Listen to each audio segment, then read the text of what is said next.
Okay. Hello. Wait,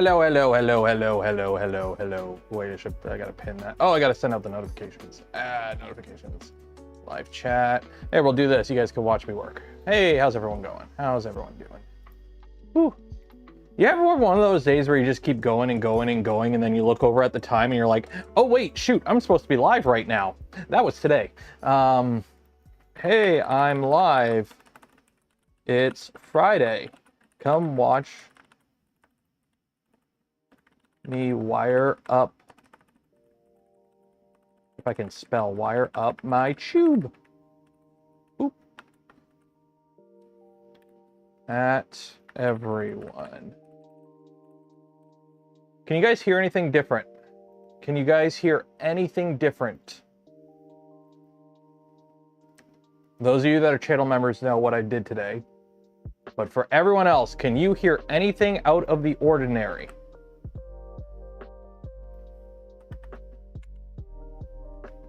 Can you hear anything outside of the ordinary today? Post. There we go. Keyboard, nope. No. Nobody got it. That's good. That means you're not hearing it, which is good. You can't see it. I got an AC unit. I got AC. I got air conditioning. I got air conditioning. I don't have a camera, so I can't show you. Where did my camera go? I should have a camera somewhere. I could have sworn I had a camera. I should be able to plug in a shitty webcam. Let's plug in a shitty webcam. Yeah. Heck yeah. I went and I got an air conditioner, finally. Finally, I went and got myself one of them newfangled air conditioners. Mobile? Webcam? No, that's not what we need. That's not what we need. Mobile camera. You are going to be Elgato C920. Oh, wait, the C920 doesn't work. That's right. Deactivate? Activate. Yeah, I forgot the C920 doesn't work. Never mind. This webcam's dead. I have an AC unit. I finally bought an AC unit. It's just one of those little plug-in ones that you just plug into the wall, and then I drilled a hole through my garage door. You want to know what sucked? This. So I went to Costco because I love Costco. Costco's awesome. So I bought an AC unit, and if I don't like it, or Mr. Cool gets back to me and I get a mini split, I could just return it. But anyways, to vent it outside, I had to put a hole somewhere. The problem is my garage is brick. It's all brick, like outside of the wall, like it's brick, exterior brick. So I have a door here and I don't use the door. So I'm like, okay, I'll put a hole through the door. And then also in the future, I could use it for a vent for like CNC or a laser or just an exhaust. So it's handy. So I had to go get a 4-inch bit, 4.25 inch hole saw bit. So I could go put a hole in this thing. And this cost a third as much as the AC unit.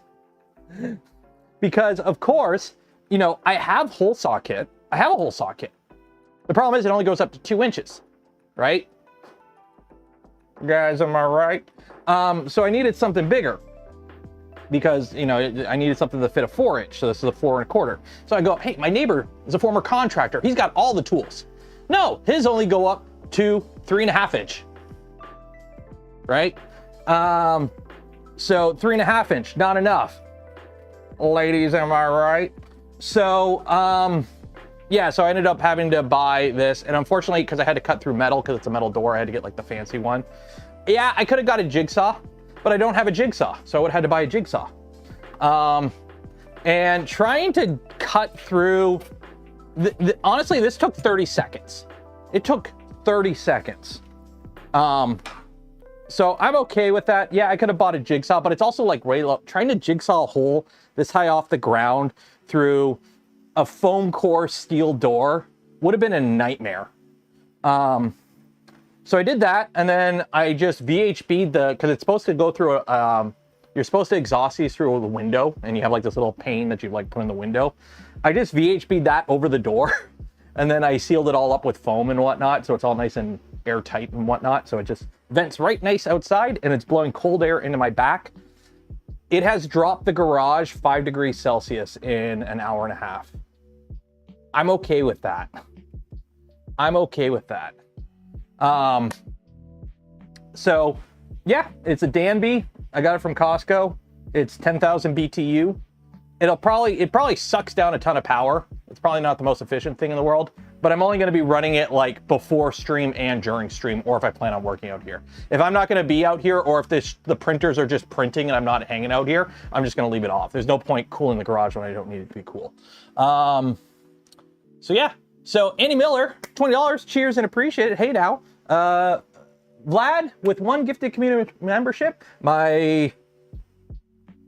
I'm assuming that's a Slavic name. I'm not going to try and pronounce it because I will butcher it. So thank you, Vlad, for the gifted community membership. What else? Oh, I should be ready to film the video on the big guy.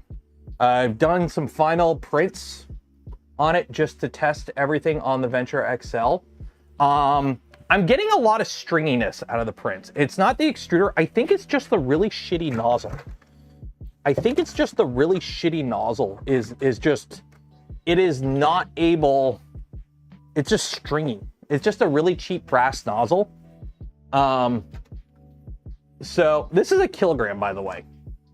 And I don't know if you could see, it's only 3 top layers. So some of the top layers like under extruded, like you could see through it. Like it could have used 4 top layers, but I only did 3 because I literally, it is amazing how quickly a 0.8 nozzle sucks down filament. This is 1 wall, 3 top, 3 bottom, 5% infill, and this is a kilogram. Like, it just sucks down the plastic. It just sucks down the plastic.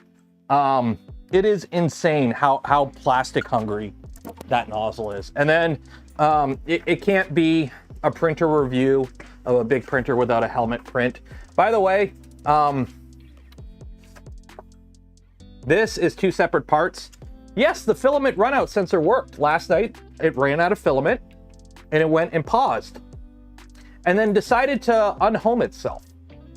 I don't know why. I got to figure out what's going on with it. I'm assuming there's something in a macro for like a timeout, because I've had it run out of filament before and pause, and I was able to resume the print just fine. I just put new filament in it and then I just hit resume. This time I put new filament in it and I hit resume and it's like, oh, I'm not homed. And I have no idea why it lost its home. I'm assuming there's a timeout somewhere in a macro.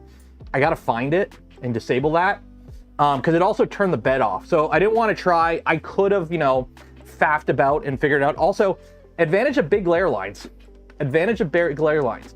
When you have a print fail, okay, and you're like, shoot, okay, what I'm gonna do is I'm just gonna slice it at that level, and then I'm just gonna print the other part and glue it together. That's what I did. I just printed the top here in white filament, and then I glued it on, right? So we got a monk stormtrooper here. So anyways, when you print with a very, very, very thick layer line, like 0.4 or thicker, you can just count the layer lines. So I just pulled up the print in the slicer, and I literally, I'll show you here because it's actually kind of funny. Undo. Won't let me like bring it back together.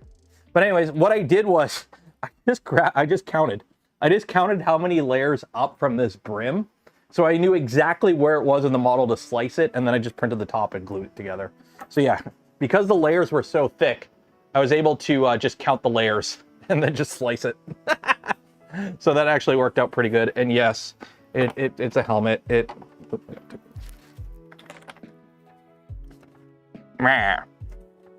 at me, I'm disposable. So yeah, so that is all that. So either tonight or tomorrow, I'm gonna film the video review, and then I'll edit that, and hopefully if all goes well, that video will be out Sunday, and hopefully early for channel members. So if you are a channel member or Patreon supporter of this channel, you will get the video early whenever I get it finished, and then everyone else will get it the next day. You sent me a config snippet on Discord? Okay, I will check that out. Yeah, there's a bunch of stuff. I've been running the machine as it comes.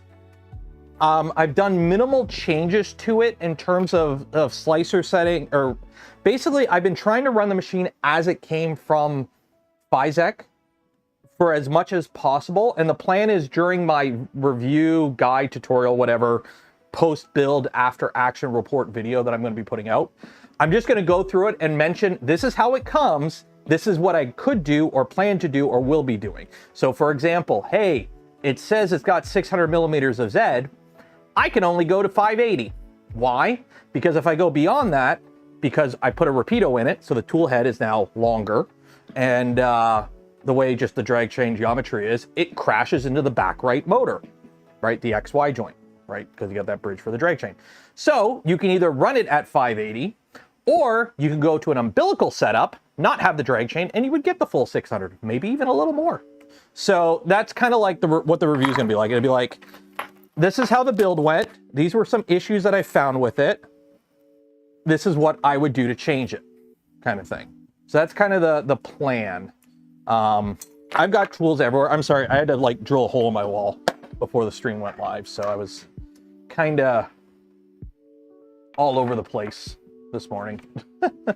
I've used calipers. Yeah, it's like trees, right? It's just like trees. Just get yourself a pick or something so you can feel the ridges and just count the layers from a known feature. It actually worked surprisingly well. Not gonna lie, it actually worked surprisingly well. I need to keep all these parts because these are all parts that I took off the machine. So we need to save all this.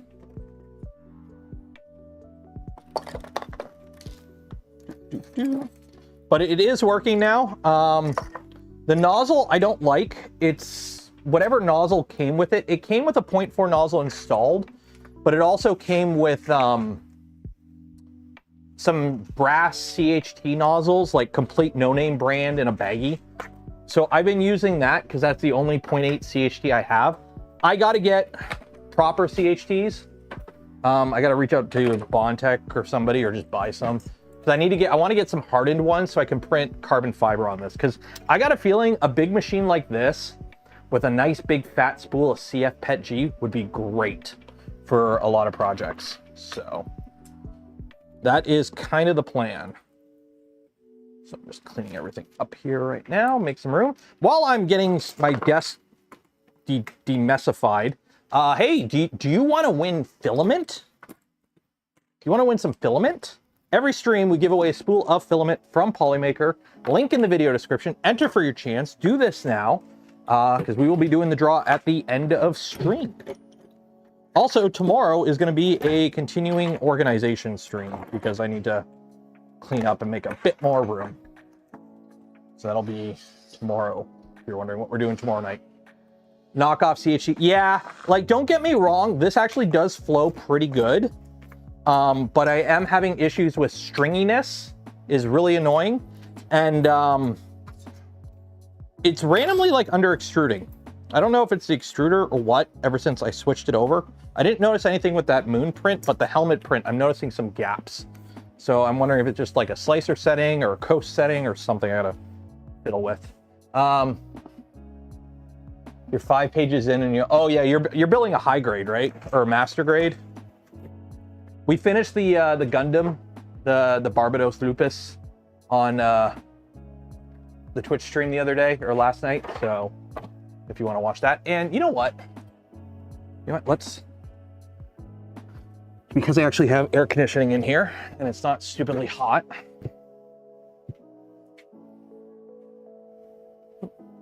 There we go. Let's bust out the apron. If I can figure out where the stupid latch is. There it is. There we go. Been a while, hasn't it? It's still twisted. Still twisted.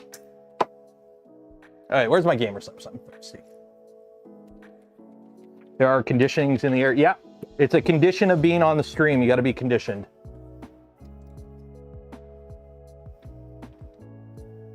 Does it heat well in the winter? Well, considering it's an air conditioner, no.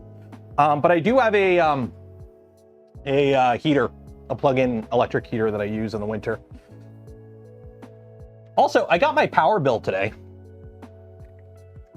Now, I'm not gonna say it's because I've been running the Venture XL. I've got roughly 200 hours of print time on it. Actually, I can tell you right now. Let's see here. History. I got 211 hours of print time on the Venture XL. A lot of these cancels are either like first layer or whatever. But yeah, so I've got 211 hours on the Venture XL. The longest print I've done is 22 hours and 46 minutes. The longest print I've done is 22 hours, 46 minutes. And that's this guy. I love big nozzles. I was all about little nozzles and little printers. And now that I have a big Chungus printer, you know what? I get it. I get it. I can put this in the apron. This is why I wore the apron originally, by the way, so I had somewhere to put my lav. Yeah, we're back to the apron. But yeah, so I got 211 hours. So I'm not saying it's because I got 211 hours on a printer with 1600 watts of bed running at 55 to 60 degrees Celsius over the last month, or the fact that I've been running my air conditioner nonstop because it's been stupidly hot here. But my power bill was $100 more this month than it was last month. I'm not saying it's because of the big printer, but my power bill is $100 more. Now, to be fair, I've also been running the AC unit for my house. We have central air in my house, and that's been pegged nonstop because it's been stupid hot out.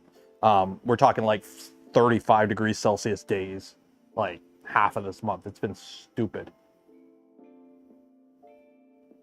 Should have got a Mr. Cool. Yeah, but see, here's the thing. A Mr. Cool costs $2,000. You can get cheaper ones for $1,000. Plus, I would have had to run electrical through my ceiling. So however much it would cost to run the electrical, which I could do myself, but it's still material. Also sweating buckets in a 70 degrees Celsius attic. So $2,000. Yes, it's more efficient. $350 at Costco.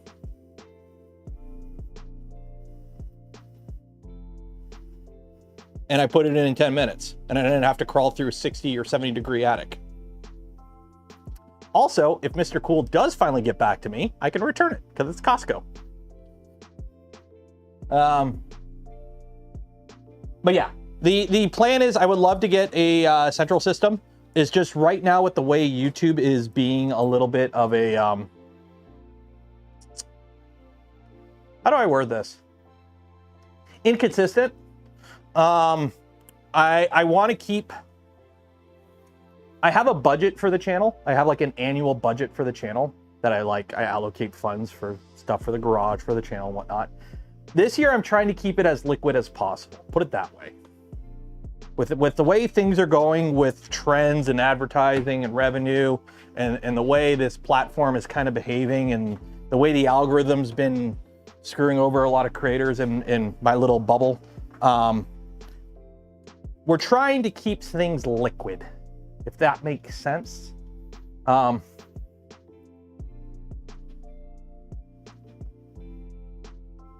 It exhausts all the air outside. It's a portable AC, so the hot air source is the room and exhausts it inside. Yep.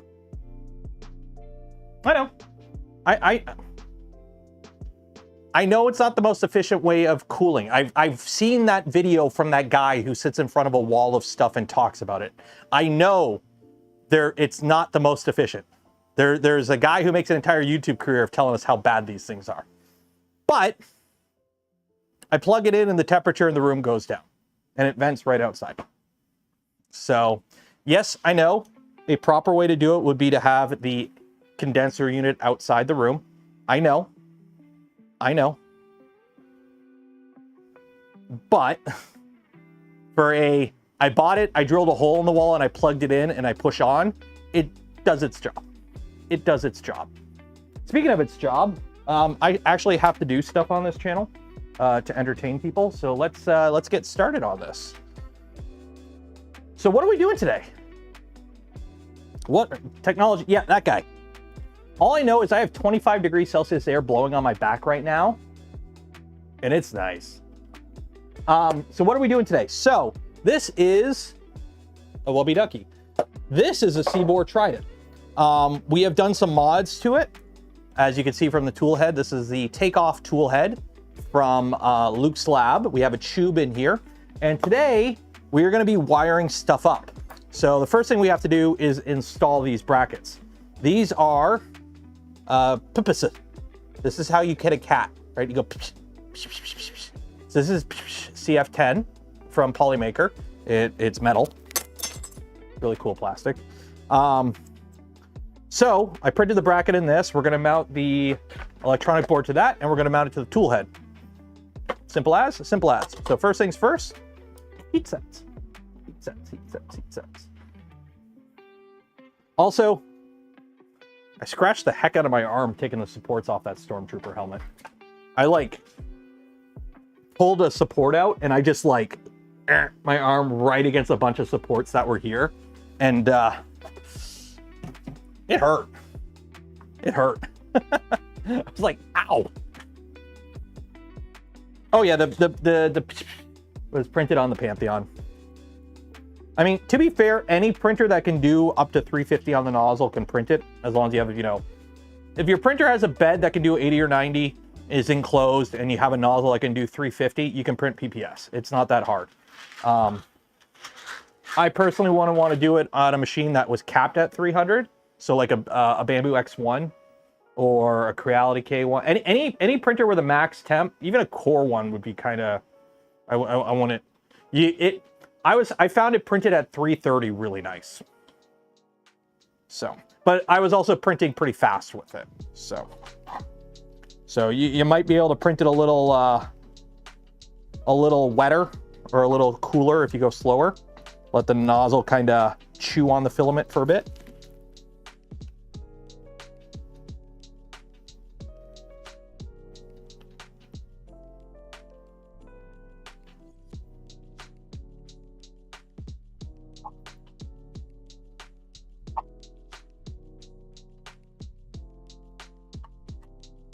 But on the Pantheon, 330 I found was the sweet spot.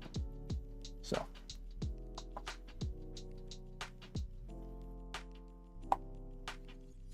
Is it buffering? Is it just you? I haven't dropped any frames on my end. And I'm not seeing any stuttering on my feed. So. Also, these heat sets are a bitch to put in this material. This material is a bitch to put heat sets in. Let's go a little hotter. 320? 320.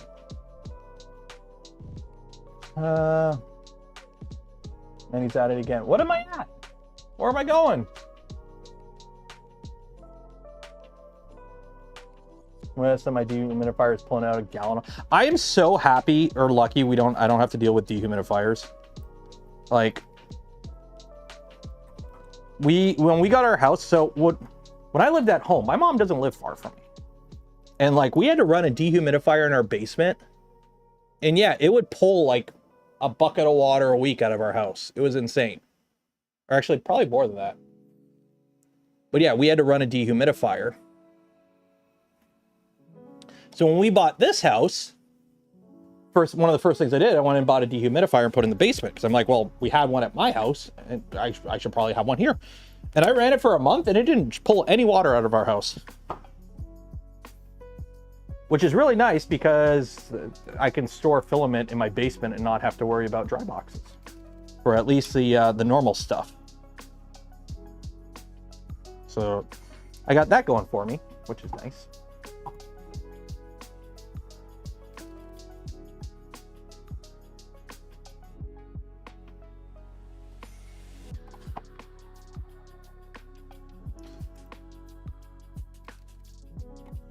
These are some really stout plastic. What's the flow rate on ABS on the Chube with a 0.4? I don't know off the top of my head. This has a 0.4 in it, I believe. I think it's a 0.4 hardened nozzle.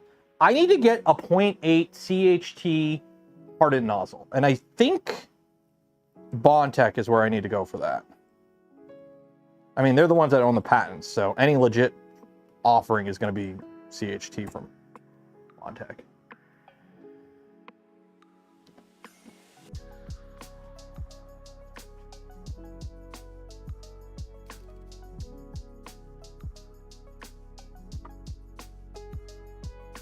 There we go. Can't believe how much heat these take to melt in.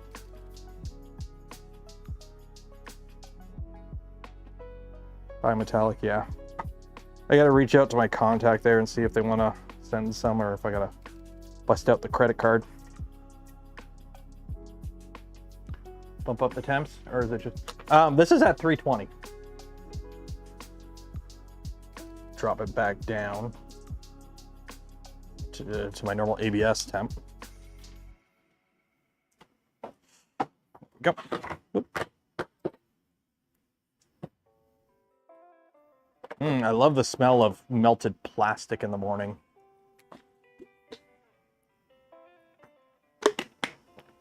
Okay, so let's start with the tool head. So we have two things we got to do today. We need to install the tool head, wire everything up for it, and then we have to make our umbilical, because this is what we got. We got some wire and some fittings, so I got to make it myself. Also, is it raining out? It's supposed to rain today? What's that noise? Yeah, it's supposed to get thunderstorms today. Okay. What's the flavor today? Lemonade. It's lemonade with a little bit, I think I mixed some blowhole blast in it. So.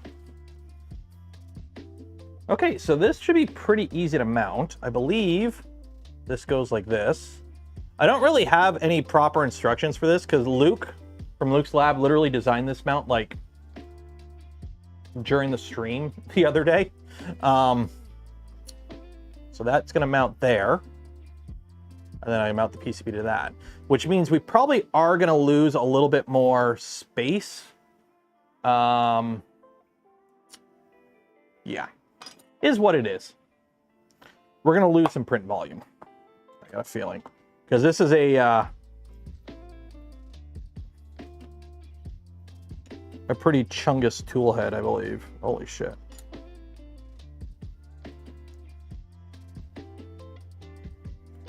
I should probably look up how this even mounts. Does it? I'm assuming it goes that way. Look at this cap. Look at the cap on this thing.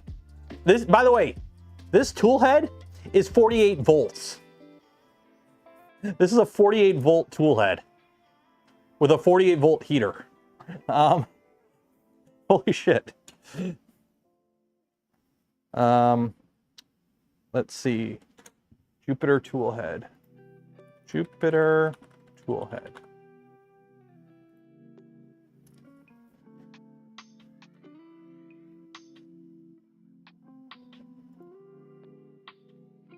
Like, okay, but where, Luke, where are my instructions?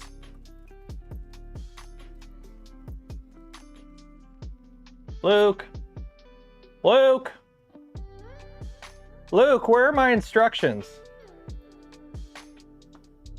Where's my pinouts? Luke! Put a link to the GitHub on the store page. Please.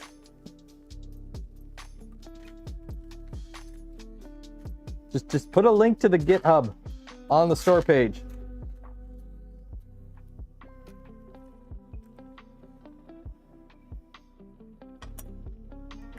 Do I have to worry about a short? Oh no, there's clearance. The instructions are to follow a two-step process.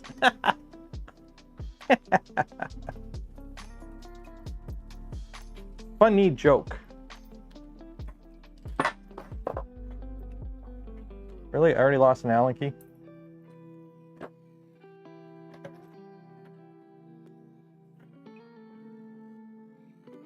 Luke.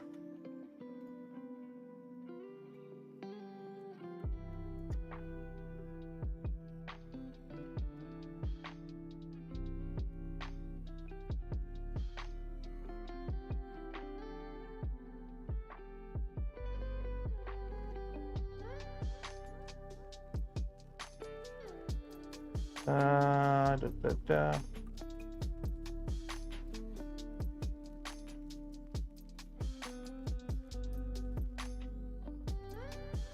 Actually, I need long M38s are too short for this. Longer screws. Luke! Get your ass back here from the Tashi station.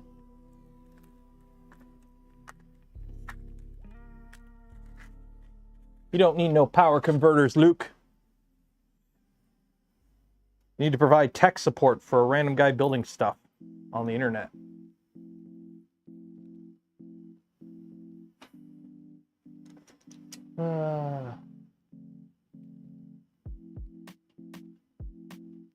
He's camping? He's camping?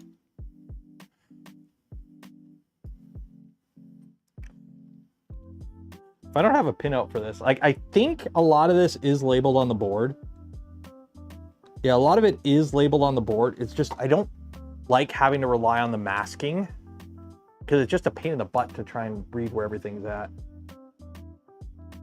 A jackhammer for the extruder? No, the extruder is just an LGX Pro. LGX Lite Pro, I think.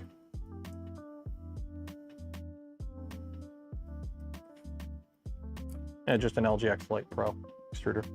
And then this, that's here.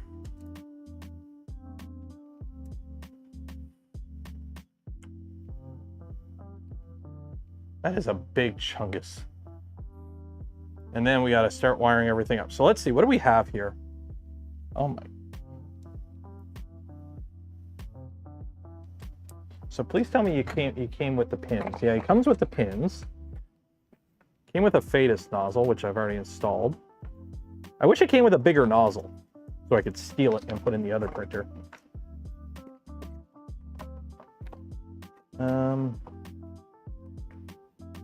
Yeah. I wish it came with a bigger nozzle so I could steal it. Okay, so we've got Jupiter Toolboard, Control TV.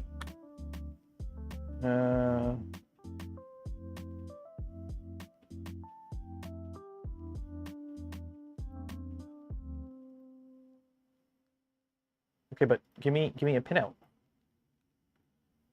I mean, I have this. Is this the closest thing I have to a pinout? Is just this? Like, what is this? What goes here? PWM TAC 12 V plus V minus E0 E1. So that's the motor. Or wait. There's the beacon. Ground BC plus. Okay, so that's the beacon. Oh shoot, where'd I put that wire for the beacon? Where'd I put that wire for the beacon from the other day? Remember how we took that wire off the beacon and then I put it somewhere and now I need it and I don't know where I put it. So I didn't put it, oh. Here it is, found it. Found it, we're good. We're good. Yeah, because the stupid plug came off. Forgot about that.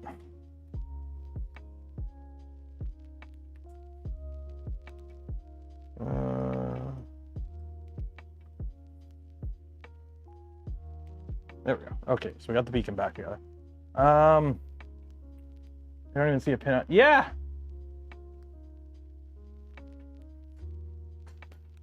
Is it labeled on the back? Okay, this is labeled on the back. A1, A2, B1, B2. Okay, so this is the motor. So this one is the extruder motor. So this is extruder motor. Then next to it, that's an end stop, which we are sensorless, so we don't have end stops. Next to that is the beacon. Okay, so that's the beacon. And then up here, V plus, V minus, E0, E1. I'm assuming that is... This has like 20 cables in it. What is that? Because this one, I'm assuming is our... What is this guy? And these are the fans. So where does our heater go? Oh, I'm assuming heater and thermistor? V plus. Oh, those are both. This is the can.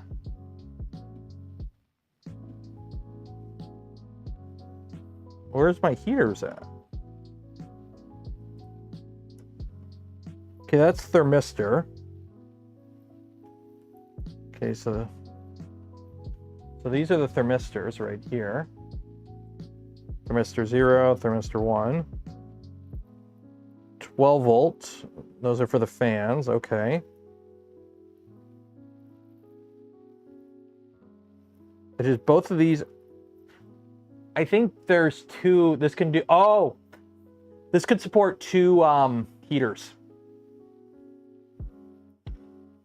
So V plus, oops, sorry.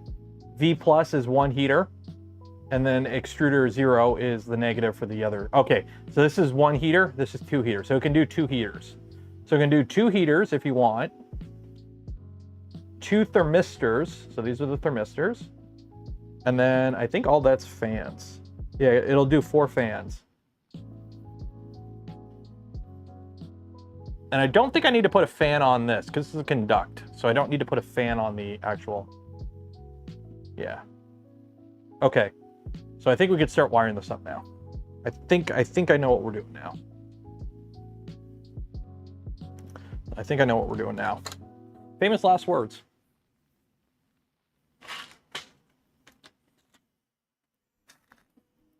Well, you got to look at the printers this goes in. This Toolhead is designed for Luke's printers, right?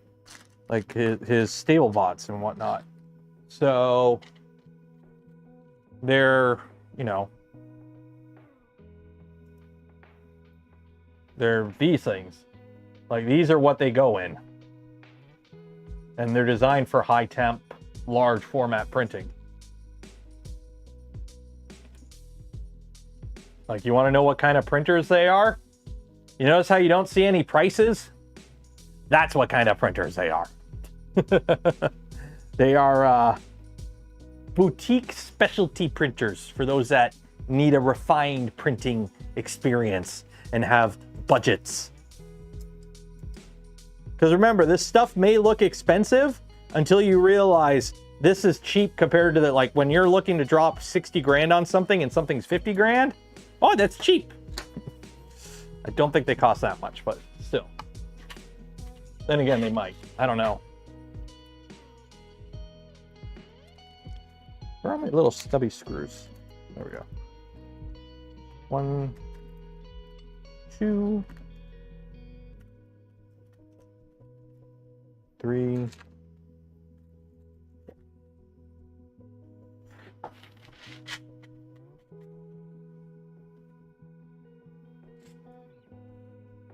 You have to ask, you can't afford. That's kind of the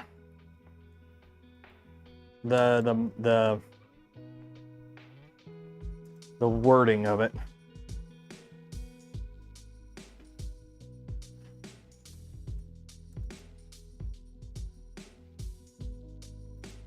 It's going to be a bit annoying attaching. I got to figure out how to attach the umbilical to this. I'm going to have to like, I think I know what I'm going to have to do to make it work. I'll have to mount. So we got, so you can see the tool head here and see how it mounts in kind of a, not a great spot when it comes to wire management. Because the down here, sticking right out of the back, this should be vertical. This should have been vertical. This mount should be vertical.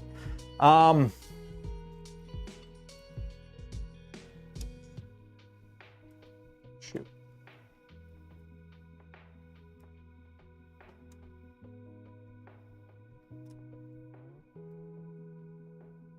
Because what I'm thinking, yeah, we may have to redesign this mount, because what I'm worried about is actually back here.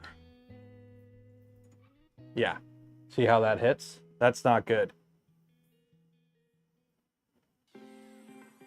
So we're gonna have to take this mount and upend it. Can I mount it that way? Let me here do a quick, let's see.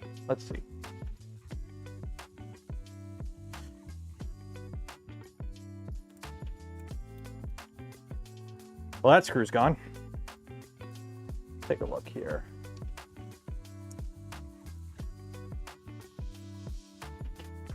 The new anti-Firefox. Oh god, I run Firefox on my main desktop. I still use Chrome on my these computers. My main desktop, I use Firefox.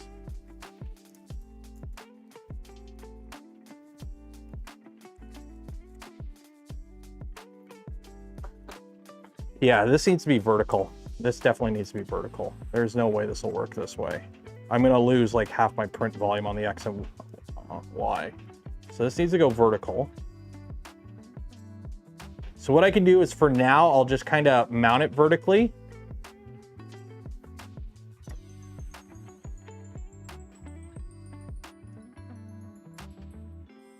And then I'll modify the file. Because all I got to do is take this hole and just swing it 90 degrees. So it'll just be boom, boom. So I'll do that. But for now, I'll mount it kind of where it's roughly going to go.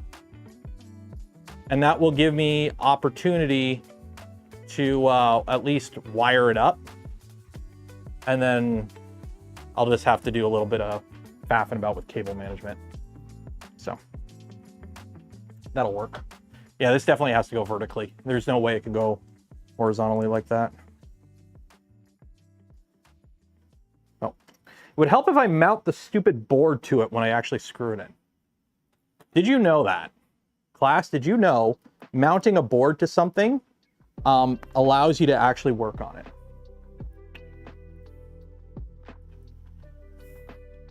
Chrome and the, what, there's a data leak with Chrome? I mean, I don't have it, actually shit. I'm a YouTuber. I do have to be somewhat careful about my online presence.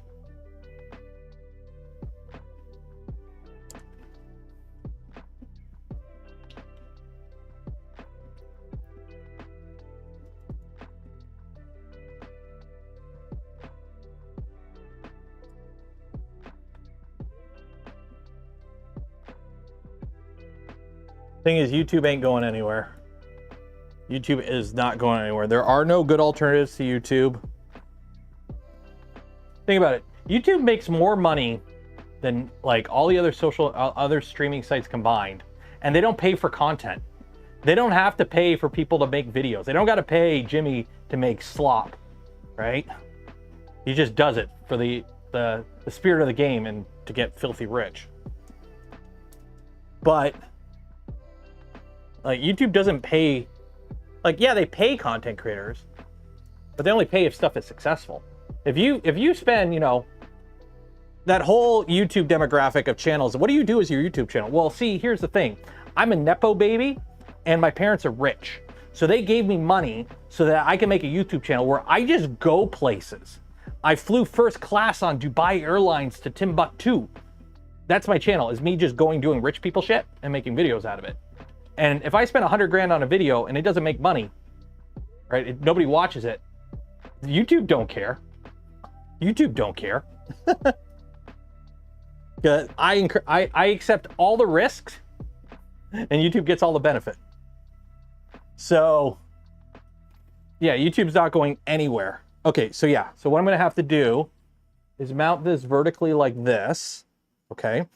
It's still going to be a bit of a nightmare because we are definitely going to lose Y travel.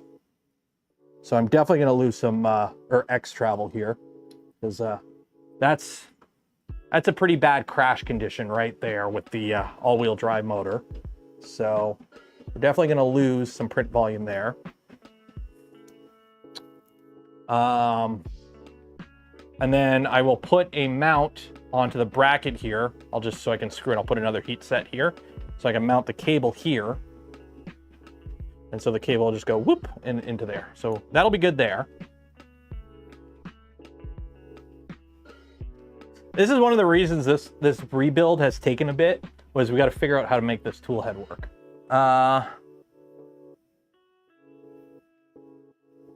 You can actually drill that hole. I mean, in this material I could. The thing is I don't have enough plastic. I need to move it down a little bit, and there's not enough plastic. So where this is now is actually a little bit higher than where it will be eventually. I'm just doing it here for now so I can actually start wiring this up. So let's start wiring this up.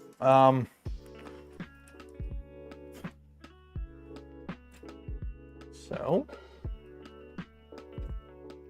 we've got all this wire just to plug into there.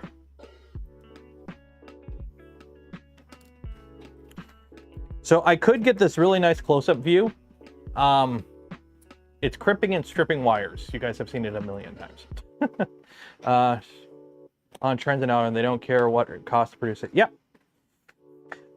Some of the best performing videos on my channel were just me like turning on a camera and yapping for 10 minutes and then turn the camera off and then just put the video out. I can make a short that'll get 10,000 views that literally took me a minute to film, nothing to edit. Like just film something, upload, 10,000 views on a short. Or I could spend days printing prints, editing a video, writing a review, publishing it, and it gets 5,000 views. It's... Social media is a cruel mistress.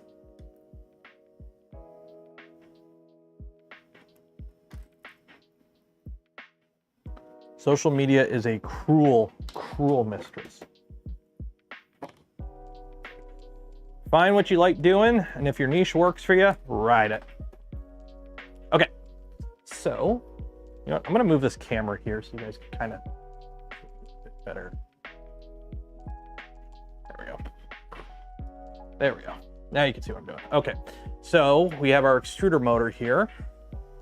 I'm gonna have to come around and it's gonna have to go into there. So we'll just kind of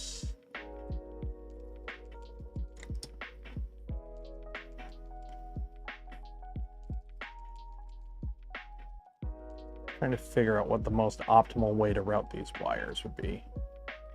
Through there. What about there? Okay. Does this fit through here? That doesn't fit through there, so I can't. I'll have to take it off. Okay. Luckily, there's a lot of room back here to like stuff wires if you need to. So on the bright side, if the idea doesn't work, you can just stick the extra wire. What happened with the chain? Why is it tapered? Why is it taped? This chain? Oh, I had the I don't know, the tape on it, it's the Tessa tape. I had the PTFE tube just taped to it above because I was having so many issues with this printer and just like underfeeding, not feeding right. And I tried putting the PTF tube like in the chain, outside the chain, let it free float, taping the chain to it. That's just one of the leftovers. Also, tip, whenever you have an extruder motor, I know the motors are like A positive, A negative, B positive, B negative, and they're paired up. If they have a plug on it, don't mess with the orientation. Just wire them up exactly the same as the plug that's already on it. Okay? If you wire it up backwards, it's a really easy fix in software. Just add or remove an exclamation mark. So just make sure you keep the same orientation for your wires. And actually, what I'm going to do is do this because I don't want to get stuff lost underneath the hood. So I'm just going to go put this in here.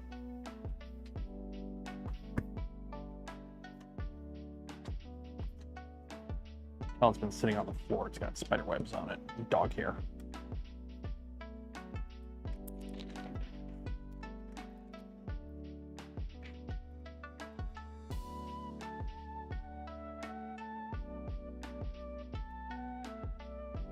Do I have room to fit this in? Nope, this won't fit.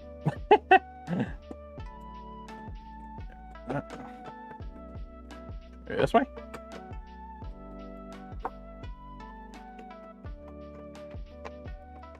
Haha, there we go. Okay.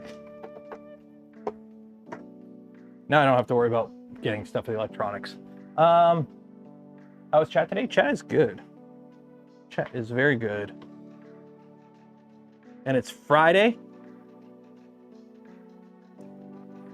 My favorite day of the week.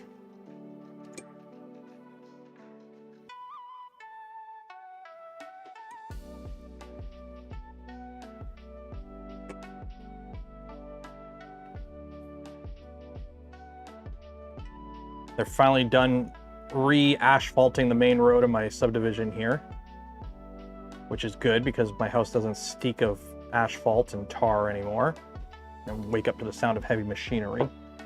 So I got that going for me, which is nice. It is Friday, my dudes.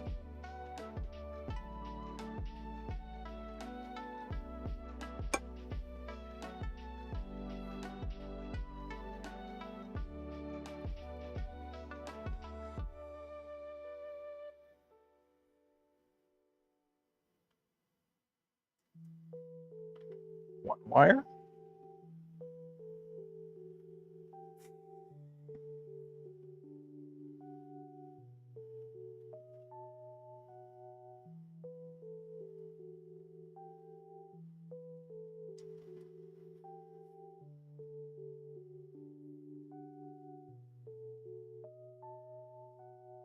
Two wire.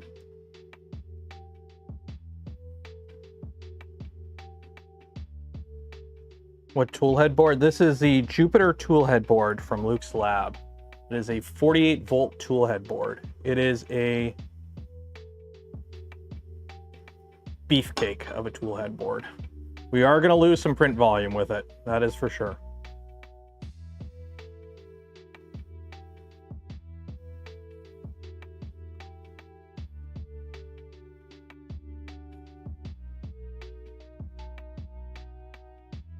Yeah.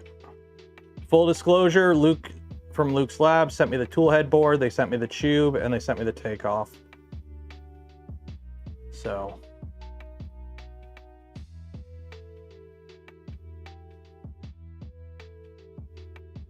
I don't know if I flagged this as a sponsored stream, but technically it is. Okay, so we got red, green, yellow, blue.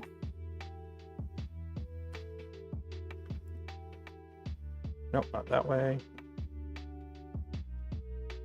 Red.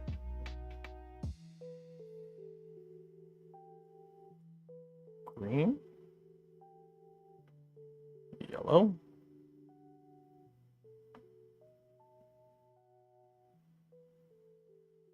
Blue. And then I get some tweezers here. Click. Click, click, click. Okay. That will plug in right there.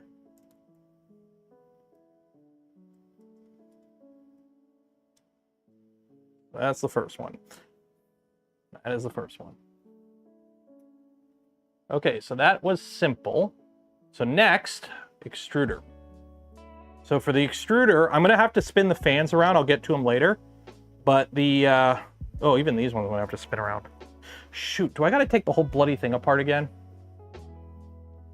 I do, because I have to have all the wires come out this side. Because this is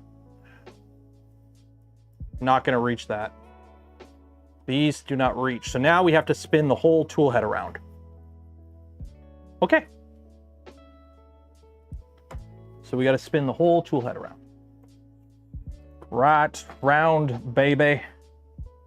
Right round.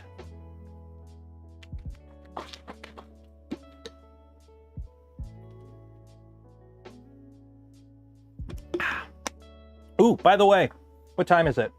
It is 3 o'clock. It's past 3 o'clock, which means I can do this. Ready, ready. Where's my contact? There we go.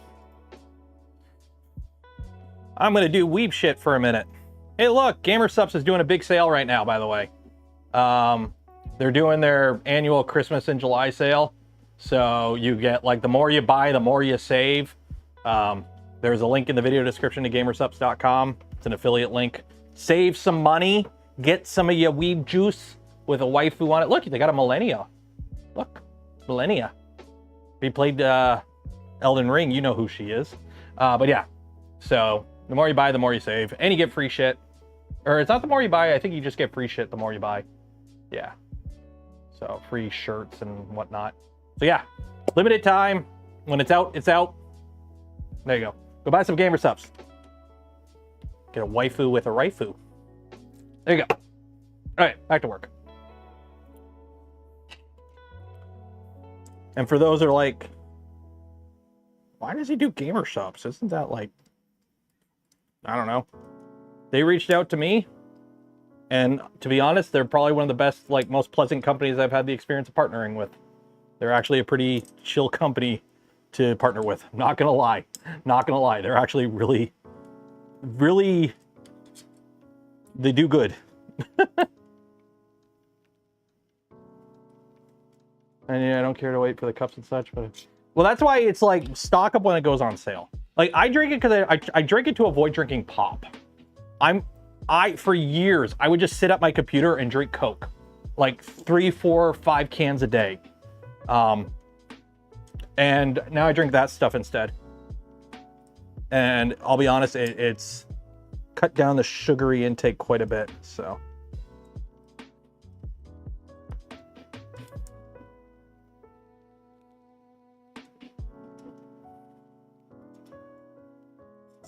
Okay, so that comes out.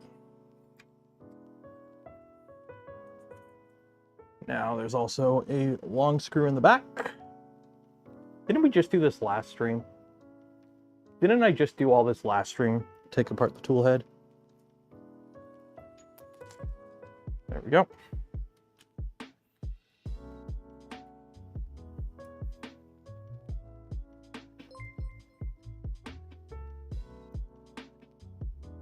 Andrew Rogers, $10 for the Friday fund. It is Friday. Cheers and appreciated. It's the best day of the week.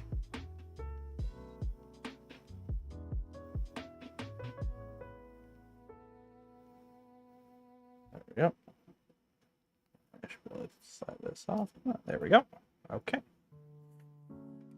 So yeah, you can see how I have it mounted. So this is how it originally, it was this way. That's not going to work. So I just have it vertically. I'll be able to shift it down a little bit. Let's see. Focus on it. See, the problem is focus on the middle. Focus on that. There you go. Okay, zoom in. So I can shift it down a little bit. So I'm going to have to modify the file a little bit, but not a big deal. So now we need to drop the extruder, or drop the hot end. And every single one of its 20 screws that hold it in, because of course there's like 6 screws that hold this hot end in.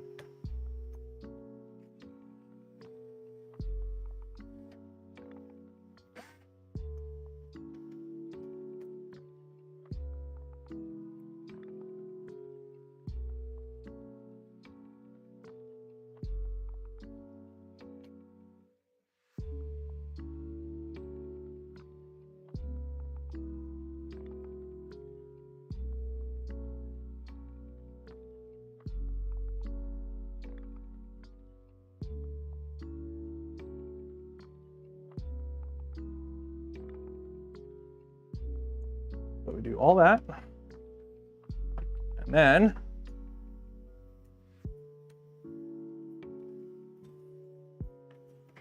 slide that out. Oh yeah, there's thermal grease in there, I forgot. Because this uses a metal tool head mount, or a metal tool head, this doesn't need active cooling. It passively cools through heat sinking to the tool head.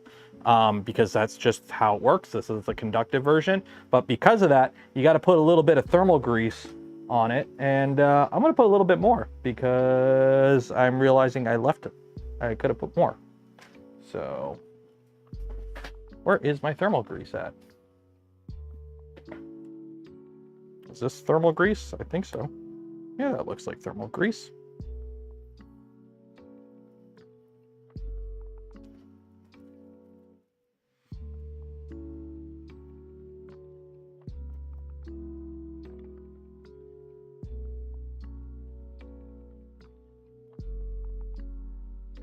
Never have enough thermal grease. Either that or that's a really small thing of frosting. Bearded Printer gifted a community membership. Cheers and appreciate it. Thank you. Okay. Back in.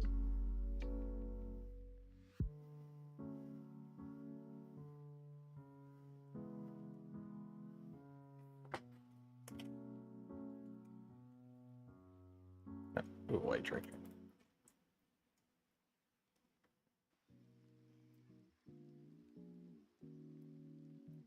Get all my screws started.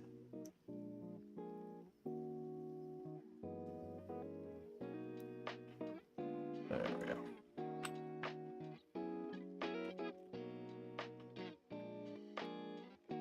From Portugal. Yeah. We are modifying or installing a ultra high flow Hotend, a Toolhead board called the Takeoff, which is SLS metal, and installing a 48 volt Toolhead board. Why? Why not?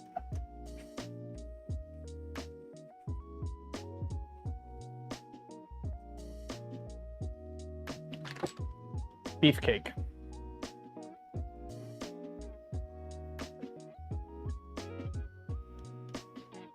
Beefcake. Sounds heavy. It's heavy metal. And remember, whenever you're tightening this stuff, you got to do it in a like a star pattern.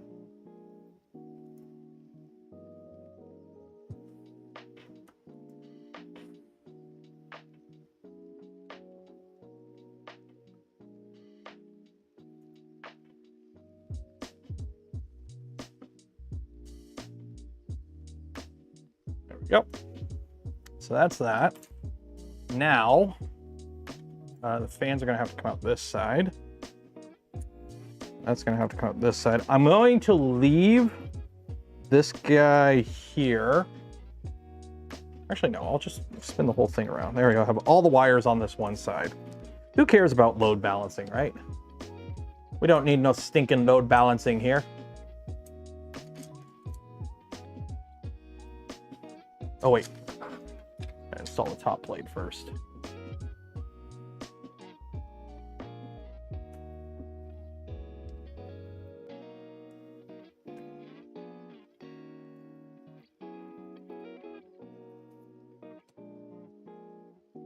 Yep.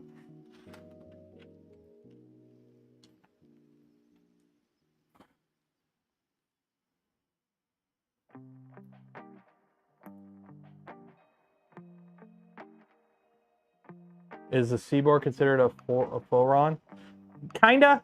The problem with like a machine like the Seabore here is so much is not spec that while it is a Trident derivative, like this is obviously based on the Voron Trident. It's got heritage with the Voron Trident. So much of it is different. A lot of the components are pretty much all the components are CNC for one. So you've got a different motion system. It's all-wheel drive. You've got, still use it? No, it's got 9mm belts, all-wheel drive, different belt pathing. It's yes, it's a Voron derivative, but so much has changed. Like, put it this way, if Trident 2 were to come out tomorrow, you would not be able to upgrade this to Trident 2. You'd be building a whole new printer essentially. So that's kind of the downside from going off reservation so much. When you build a Voron that has so many mods that it's barely, you know, it's not close to the stock reference design anymore, is, you know, the printer is, you know, it's a fine printer. There's nothing wrong with the printer, okay? The problem you run into is if you want to go and like, hey, I want to make it a, oh, wait, no. Can I not do that? I can't. Okay, so this does have to go on that side because of those tapped holes. Okay, that does have to go on the side. It's pretty much its own thing, standalone. This is a Seabore Trident, not a Voron Trident. That makes sense. Okay.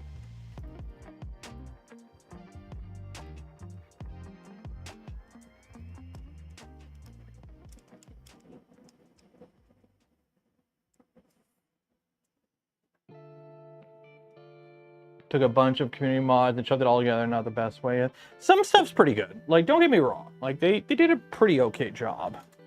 Like, I'm kind of peeved that I got a gremlin in the Toolhead with mine. But on the bright side, it means we get to replace it all with cool stuff. So.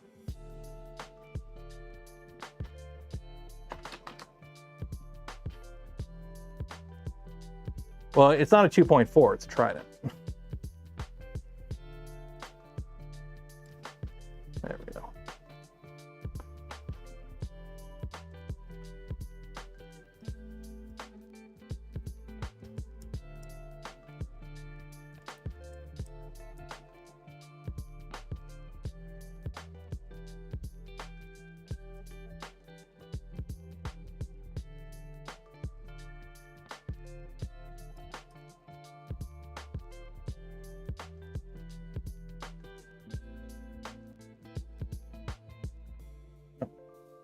And you got to be careful. You are bolting into aluminum, which, to be fair, is stronger than plastic, but you still have to pay attention when you're tightening the screws, because if you over tighten the screws, these are steel screws, you will rip the threads out of aluminum.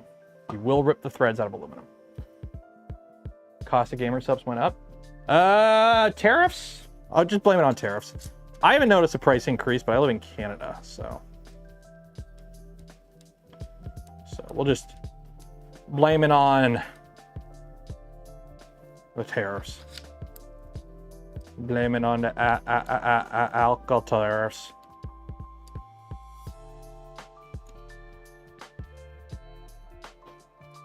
There we go. Okay.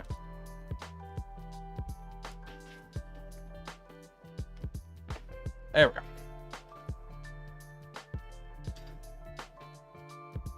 That is so nice blowing cold air.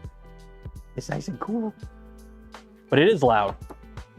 So, luckily, noise canceling has come a long way so you guys don't hear it. Okay, so now we have our thermistors. Placement Hotend for the Physec. Oh, I've already got a Rapido in it. I've already put a Rapido in it. Yeah, it's got a Rapido. We've already swapped that out. Okay, so V plus VE0. So this will be extruder. So I'm going to have to shorten these ever so slightly. That's going to go there. And so we'll shorten about that much off. Luckily, with these, there is no positive or negative because they're heaters, so we don't got to worry about that.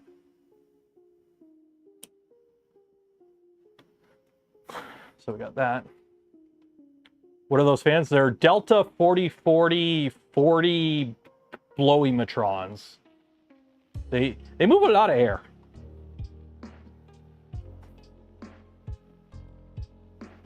They're speed benchy compensators.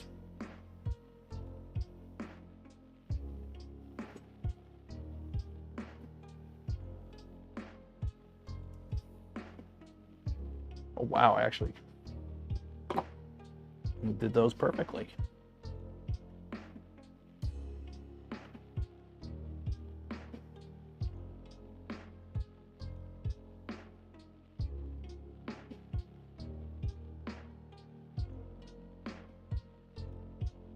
Okay. Does a 9mm flex the extrusion when tensioned? I don't know. I haven't measured. It's only a 300? think this is yeah, it's only a 300 bed, so it's not like this machine's that big.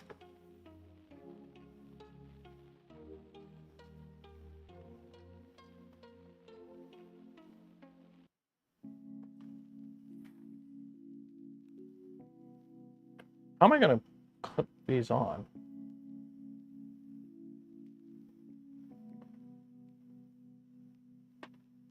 These the right pins? Yeah, these are the right ones. These are gonna be a nightmare to pinch into there.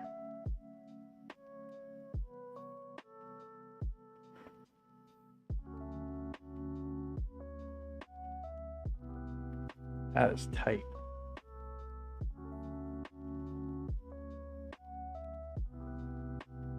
Yeah, I'm gonna have to do this the old-fashioned way.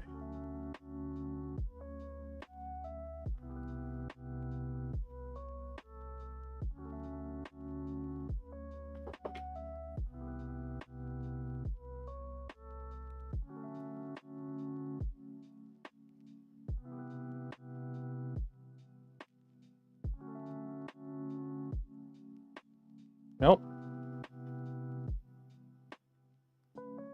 That is, how am I gonna pinch these on? These wires are too thick.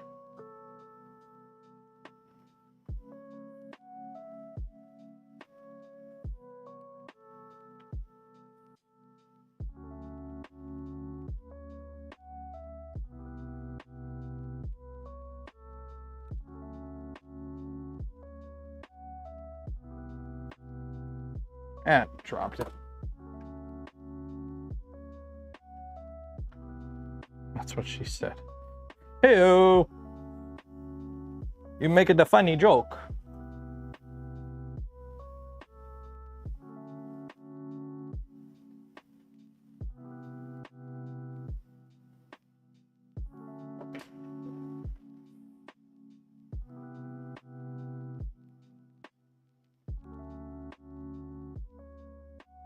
There we go. Gotcha. Oh, ow, ow. There we go. Okay.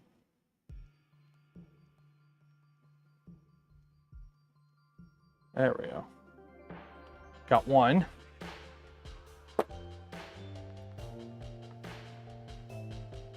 It's the insulation.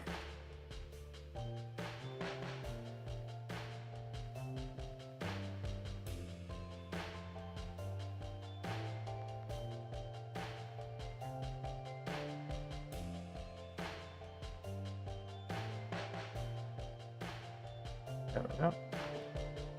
You got to be careful when pinching these wires too, by the way. Let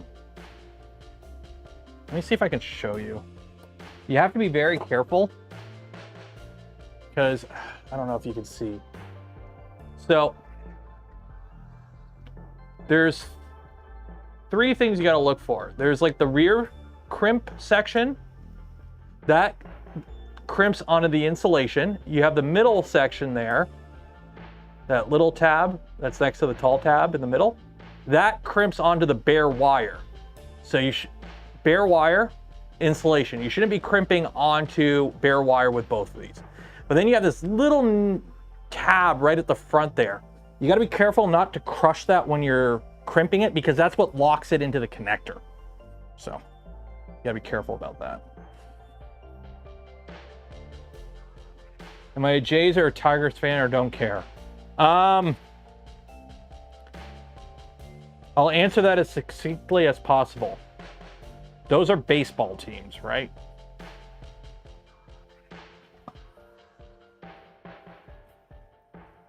I don't really watch sports.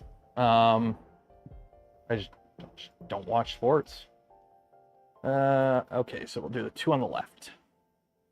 I'm just not a... Just don't watch sports.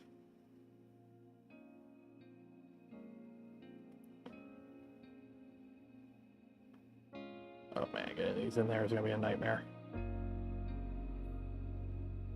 Getting these to lock in here is gonna be a flippin' nightmare.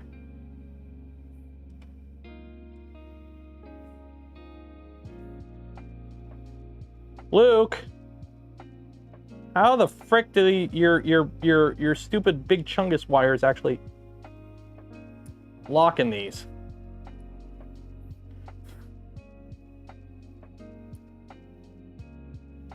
What's the trick to this?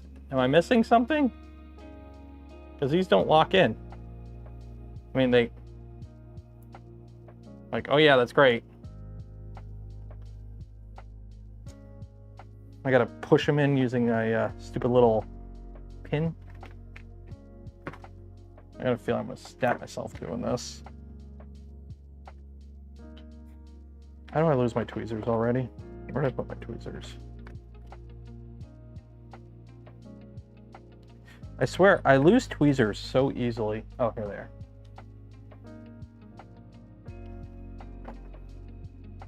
Strip off the insulation and then put heat shrink. That's what I'm gonna have to do. I'm gonna have to redo it.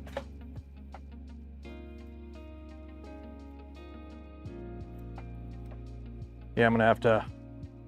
I'm gonna try once. See if I can...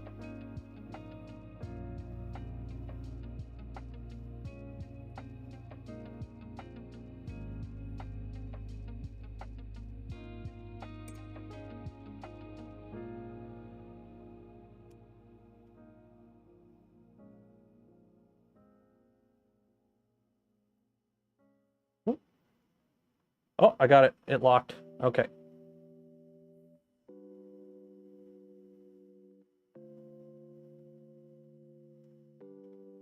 Hi from France. Bonjour, mon ami. Es-tu bien?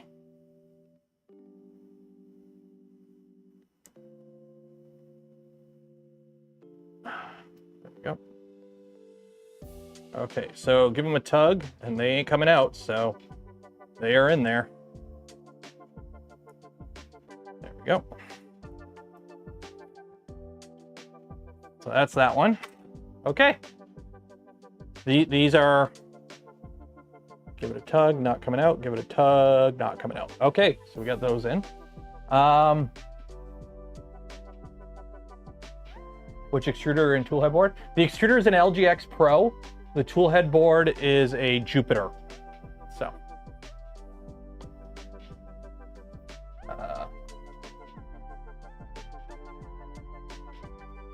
Trying to flash Carto for my K1 with Windows terminal will not accept sudo. Any help?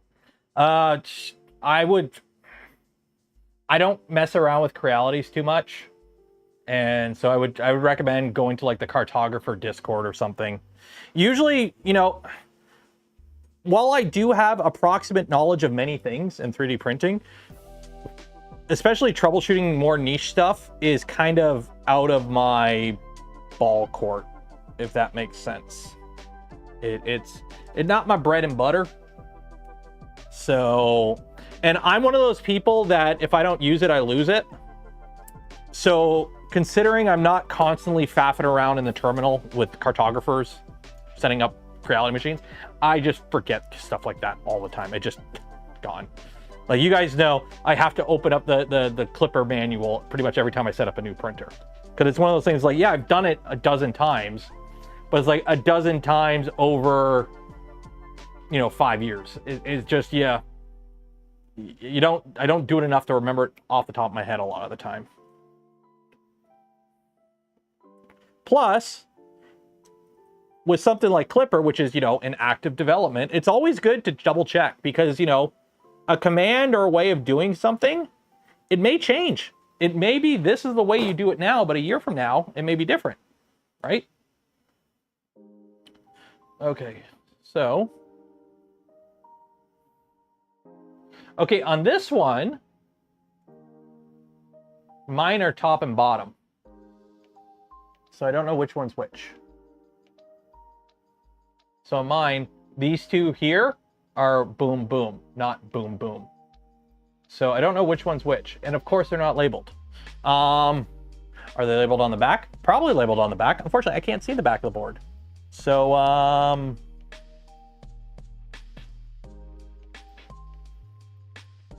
I guess I just kind of pick one. I'm assuming, do we go with the one on the top or the one on the bottom? Which one do you think is one? Which one do you think is one, class? Top or bottom? Top or bottom? I have the board orientated in this orientation. So I have one here and one here. Which one do you think is one? Top, top, top works for me.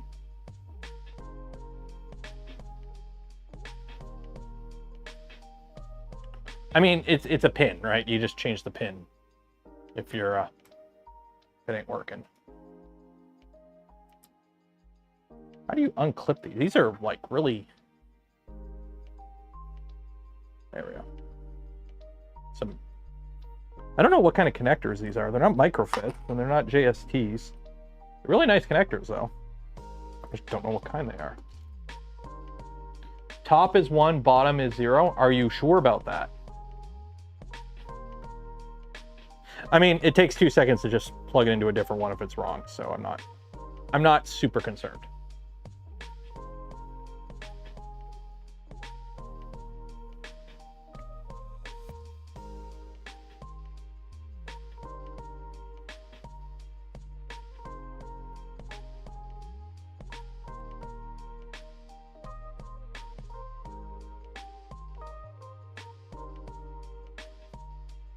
Because it's a thermistor. There's no like orientation or anything. You just kind of, it's like a heater.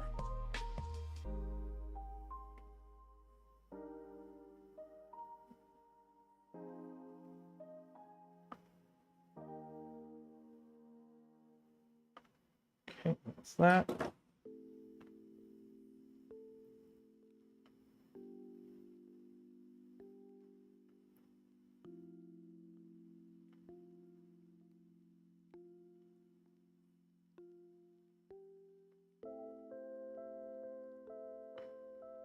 You plug it in there. There we go. Okay, so now we have some fan wires. Now, unfortunately, these are way too short. So I'm gonna have to extend these, all of them, which is gonna suck. Yeah, that's gonna suck. So if only I had 4 wires that were properly colored. Oh, hey, look. Now, unfortunately, these are different connectors. So I should have done this with these out. So we're gonna solder inside the printer because I'm cool like that. And I need to get more heat shrink. 1 second, I'm gonna run downstairs to get more heat shrink because I'm out of heat shrink out here. 1 second. While I'm gone, Alex is in charge. So don't burn the shop down. I'll be back in a minute. Heat shrink is down here, I believe. Heat shrink, heat shrink, heat shrink, heat shrink. Heat shrink, heat shrink. Where is that thing of heat shrink that I had the other day? Because I found an entire thing of heat shrink, and then I put it somewhere. And of course, with me, I probably lost it. Don't tell me I misplaced it. I misplaced it. Really? Really? Really? No, seriously, like, really? Oh. Why do I keep losing stuff like that? Found it, and then I put it somewhere, and then I forgot about it. So now I lost it again. Dang it! How's that printing coming? Ooh, it's coming good. Wait, am I muted? I'm not muted right now, am I? No, you guys can all hear me. I'm talking to myself. No, actually, while I'm down here. Home, filament, unload filament. You need to be replaced. Shoot, I don't know where I put all that heat shrink. I had a bin, a little tin, filled with a bunch of heat shrink, and I put it on the shelf. I might have thrown it out. Although I did find something more important. Might have thrown that tin out.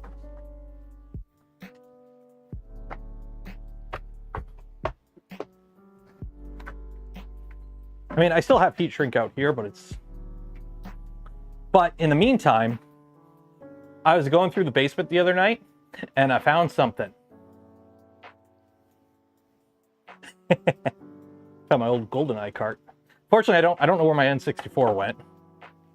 I think my brother took it, but yeah, GoldenEye. Okay. So let's do this.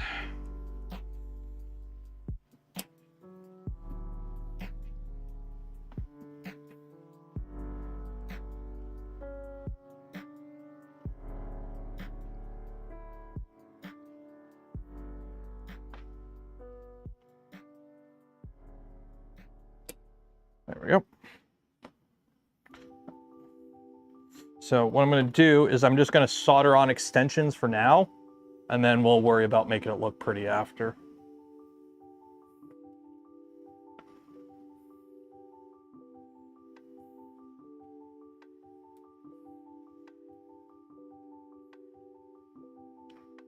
And hopefully these motor wires are, whatchamacallit, capacitive enough. Because those wires look, yeah, those are thin. Like, these are pretty high draw motors. I have melted wires on a fan before. When I worked at the mold shop, one of the maintenance guys like, here, you want a fan? And he gave me a fan. And the sticker was worn off of it. So I didn't know, all I knew was a 12-volt fan. So I wired it up to like just a regular 12-volt, you know, wires. And it melted them. So it was a pretty high amperage fan, but I didn't know that.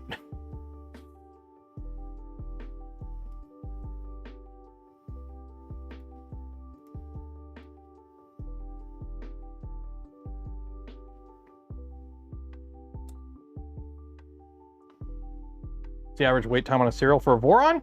No idea. I haven't done serials in years. They do them in batches.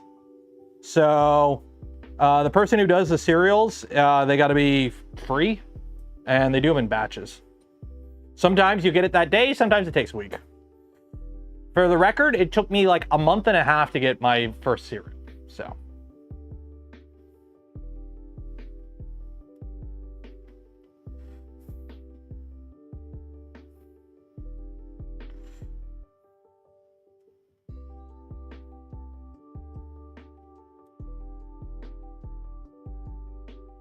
What am I going to do for dinner tonight?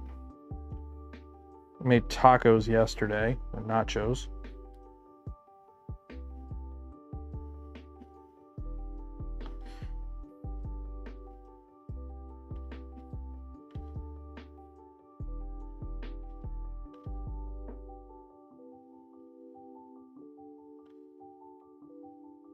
I mean, you're not missing out too much without the cereal. It's just, you know, more channels in the disc cooler to troll in. Said about the Voron cereal with crunchy screws. Magically delicious. Okay, so now I'm going to need the Omni Fixo. Spin you over here. You're going to come up here. I need my soldering iron. I need my power supply.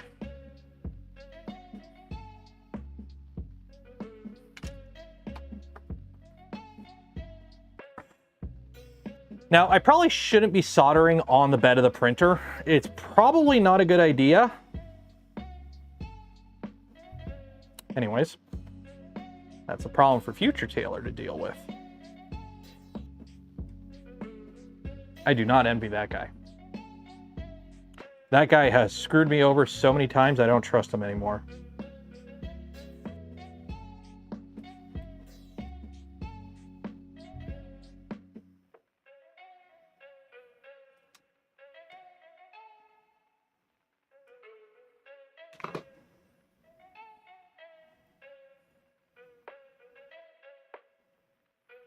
Okay. Power supply, power this in. It's actually funny, the AC unit I could tell is struggling against the garage wanting to heat up because it's blasting cold air at me. And the temperature dropped from 36 down to 30, but the day is going on and now it's getting hotter and now it's creeped up to 31. Plus I know they're not the most efficient. It's like there is some heat coming out of the back, but most of it's being blown outside. Oh, I need Fun fact, you can't solder without solder. There it is.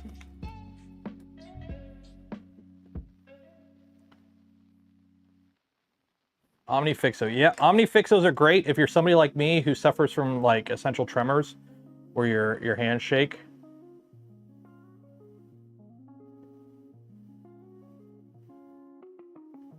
Of course, they only help when you actually hold the wires in place.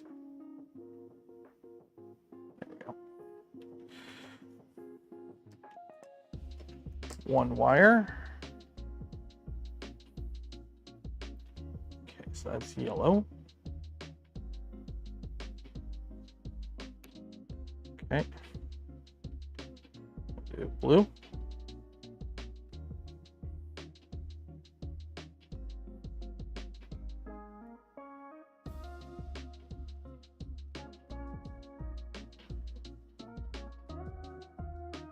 I don't know, can you guys see what I'm doing? Yeah, you can see what I'm doing. Oh, it's stupid outside. Toasty. I gotta put more insulation in my attic space in the garage. That's honestly the biggest problem, I think, is I should have more insulation in the attic in my garage. I just don't. Because every time I called a company to try and come and get like spray, like just come out and blow more insulation into my attic. And I called 3 companies. I called 2 one year, and then the next year I called another one. And the first year, I got one company said no. Like just straight up no. The other company gave me the fuck off price. Which is basically like, your job is so small or out of the way, or it's not worth it to us to do it. So we're just gonna charge you what it would cost us to do like a full job. So that way, at least it's make it worth our time, and you'll probably just fuck off. Thus the fuck off price. Anyone who works in the trade or like a similar industry knows what I'm talking about when I say fuck off pricing. And then last year, I called a company and they're like, oh yeah, we'll come out. And then they didn't come out when they said they would. And then I called them and they're like, oh, sorry about that. Yeah, we'll be out in a couple days. And then they never called back. And those were like the only 3 companies in the area that might do it. So I'm at the rent the machine point of this all. And the problem is I don't want to rent the machine because the machine's big. So I'd have to rent a truck as well. Or a van. So it's like all that just to get a machine to blow some freaking 300 square feet of insulation in an attic. So I may end up just going and doing Pink Panther style and just go get the stupid bagged insulation and just lay it out myself. And hope I don't fall through the attic. So. Well, a lot of times it's just cost, right? It's like, well, you know,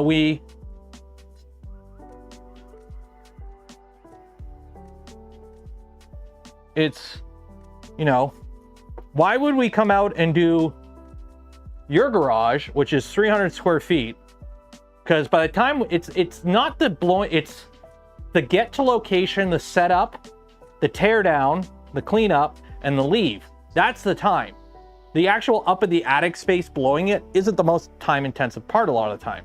So why would you drive to my place for a very small job with very little profit when you could just go do like that subdivision over there where they're building new houses and you just boom, boom, boom, boom, every house and make like bank off of it? That's the problem. It's just not worth it. That's like the big problem with all American manufacturing. It's like, if anyone here, like follow like Cooper from Rack Robotics on Twitter. And it's like, you know, call place for a quote.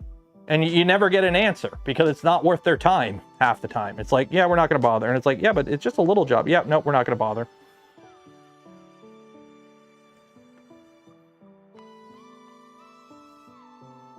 Get the F off pricing. Go away. We'd rather make more money off a bigger job. It's like why they don't build small houses anymore. They only build McMansions because there's more profit. bigger profit margins. It's why they don't make small cars in North America anymore. More profits on F-150s. It's annoying.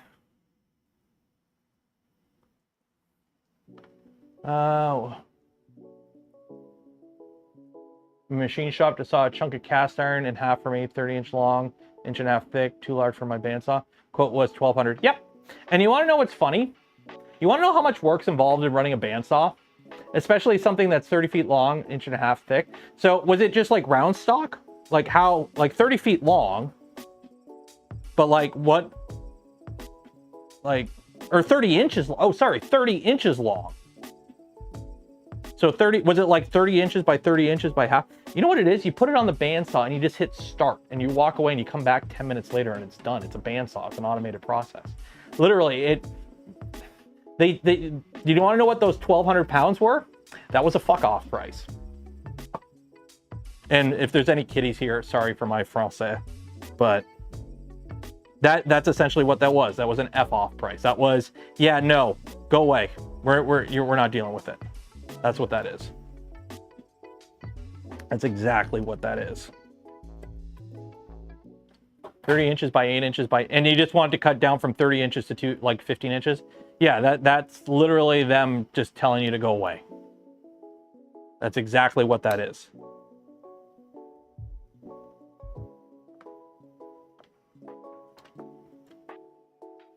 That's exactly what that is. When I built my first Voron, I had to get my bed made, right?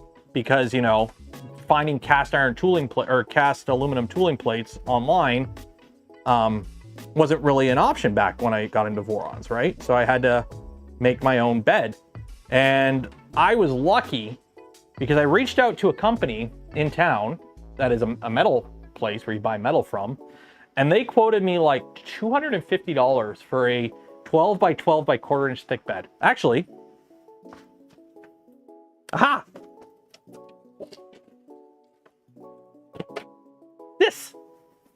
This is my original Voron bed that I machined myself. I actually made it myself. So I had to source this metal myself. It's only a 1/4 inch thick. It's a 12 inch by 12 inch by 1/4 inch thick because they didn't have 5/16 Mike 6 aluminum or equivalent. I think this is ATP 5 aluminum. But anyways, long story short, they wanted to charge me $200 for this piece of metal, okay? At the time, I worked at a mold shop. So I went to the crib at work and I'm like, hey, can you put in an order for me with so-and-so company? Because they could do that, right? Because, you know, the crib, they order stuff from shit all the time. And I'm like, can you just order me like a ATP 5 aluminum plate, 12 inches by 12 inches by 1/4 inch thick from so-and-so Metalworks? And they're like, yeah, we'll put it in. And they're like, do you want to like take it out of your pay? I'm like, no, I'll pay cash when it comes in. $40.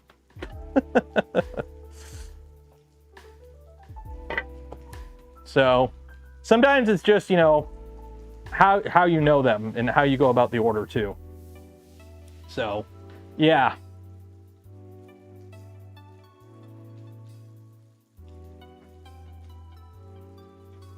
Oop. About game. Yeah, everyone's getting about blown in the act. What? Blown in insulation? You not know what blown in insulation is? Like I know. Like the going crazy on the insulation isn't as common in the States as it is here, but like we have blown in insulation. That's the standard here for housing. Ended up buying a bigger bandsaw for $800. Well, there you go, man. I mean, if I had the room and the budget, I would do that. Because the thing with tooling too, if you don't end up using it, half the time you can just sell it. Like, that's the advantage with tooling, is eventually you'll need it, and if you don't need it, they usually hold their money pretty well a lot of the time. Not always. Not always. A lot of the time they do.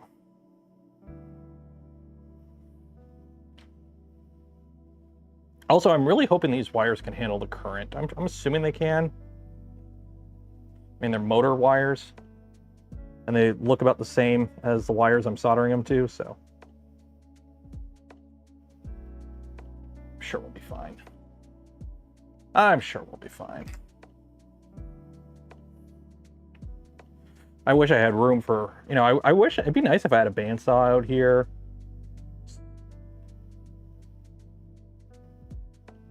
Honestly, what I'd really like is a welder. I wish I had a TIG welder.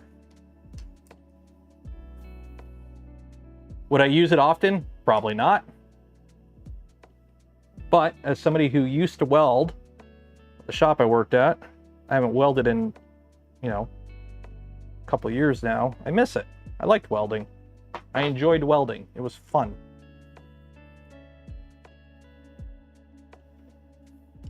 Black is green.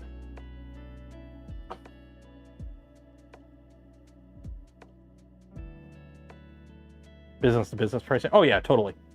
Totally.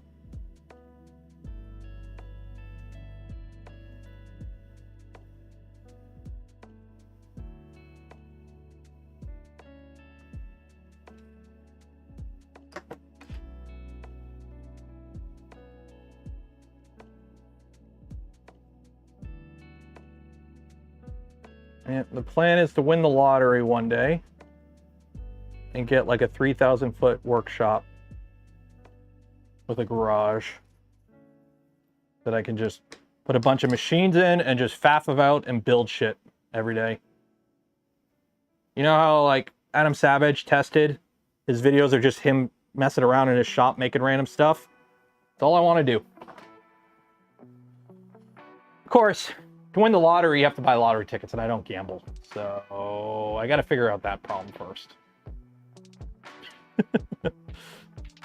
Step one, win the lottery. Okay, but I don't gamble and I don't buy lottery tickets. What do you do? Well, you can buy lottery tickets. Yeah, but nobody ever wins the lottery. Well, okay. I could always Mr. Deeds it. I could always hope I have like a rich uncle I've never heard about who leaves me like a couple million in their will. Right?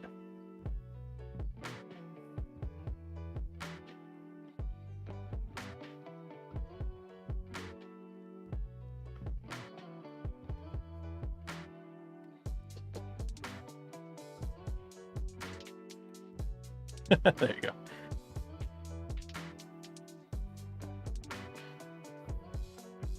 Yeah, everyone has that rich uncle, right?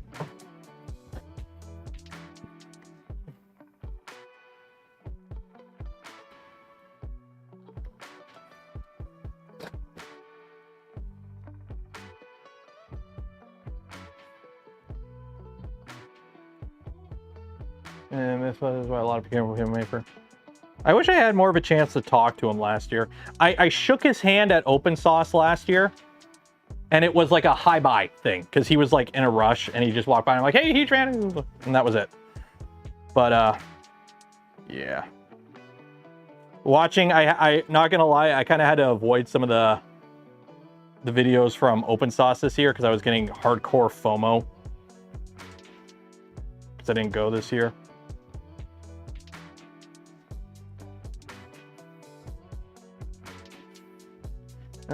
Came almost any tool you can imagine, EDM, oh nice. He left everything to his kids. Well, that's the thing, like you expect people to leave money to their kids first, but you know, unless their kids are dicks. Or you're like,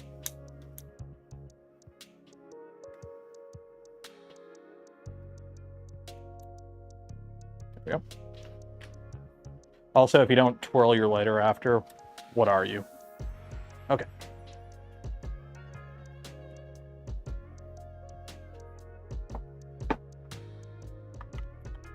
Build up like that.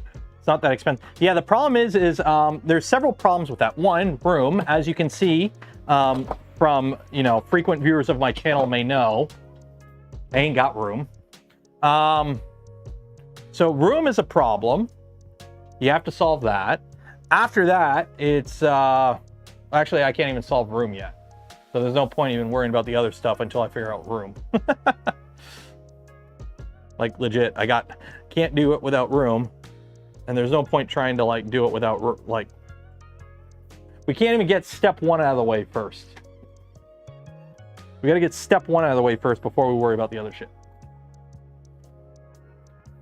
Yeah, also don't forget, before he did Mythbusters and Tested, he also worked in prop studios for decades. Like, the dude has like industry experience for decades before what he does now. Like, I'm pretty sure he had a set for life job before he started doing what he does now.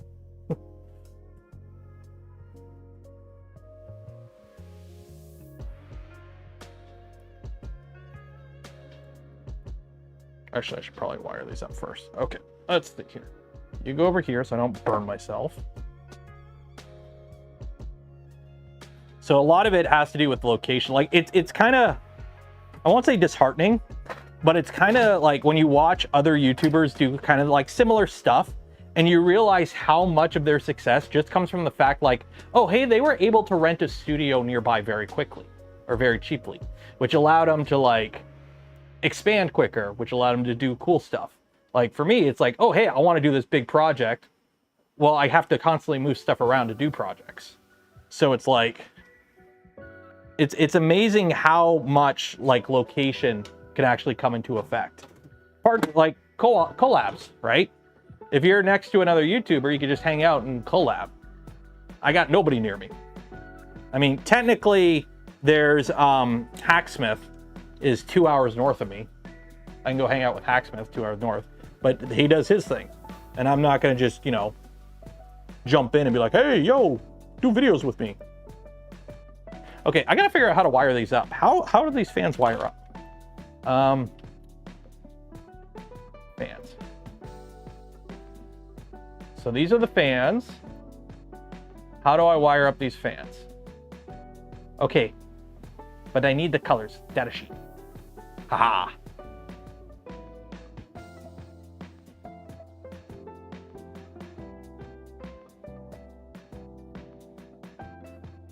Colors. Tell me the colors.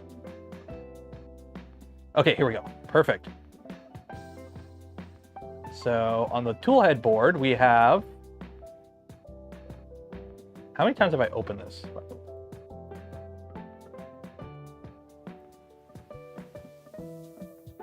Okay, so we got, I'm assuming, see this, okay, shoot. Are these different? Are these gonna be different? Okay, so I'm gonna assume that this one is opposite of this one. So this will be PWM, tack, negative, positive. Tack would be, I'm assuming the blue wire is tack. So yellow would be PWM. So this, I'm assuming, would be opposite. So okay, so they're the same. Okay.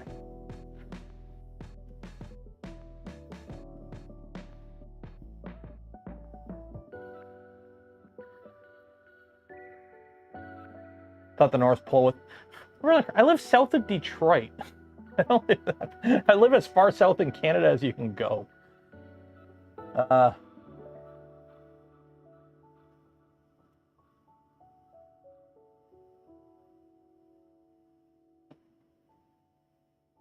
Square pad is usually ground. That's what concerns me a bit, but it says 12 positive 12 there. Like, let me see here. Let me...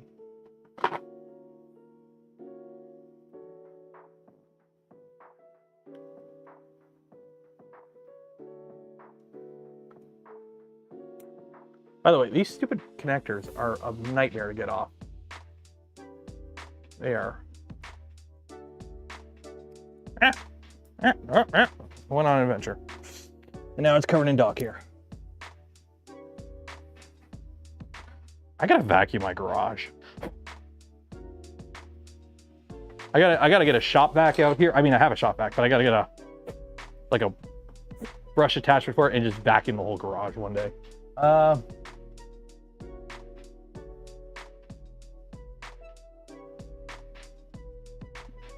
Square pad just means pin 1. Yeah. Okay, I'm staring at the pad and there's a stupid light. Let me move my light so I can actually look at stuff without blinding myself. I keep my accent light. You can see I'm brighter now. usually right there, like off at a, so if I'm standing there, it's usually off at a 45. The problem is I'm wiring and I'm looking at this right in line with the light, so I can't see anything. Okay.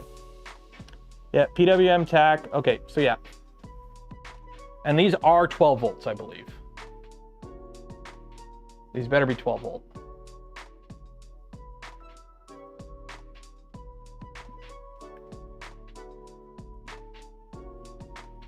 Yep, 12 volt. Okay.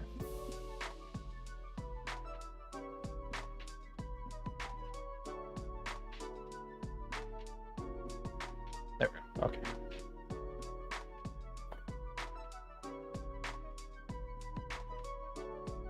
Square pads are always one. That's the standard. Okay. I trust John because he does computer, or he does the stuff that I would trust him with.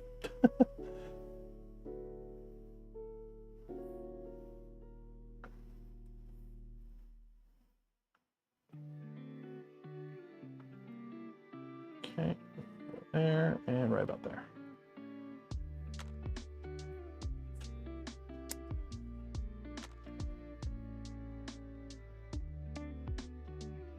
I'm putting cooling tool heads. Okay.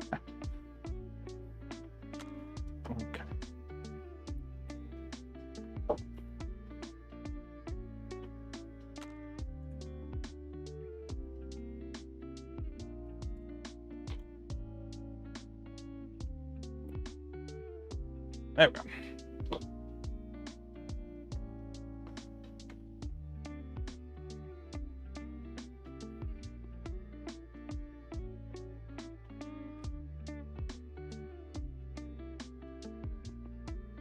Also, I've determined on the big guy, I need to put another filament runout sensor. Yes, the filament runout sensor in the Toolhead works, but it definitely needs one off the Toolhead because it has a habit of, after it sucks the filament in, it sucks it past the gear. So when you go to put new filament in, you have to like flush out the old, and sometimes it doesn't really want to move too well. So you gotta like, it's annoying.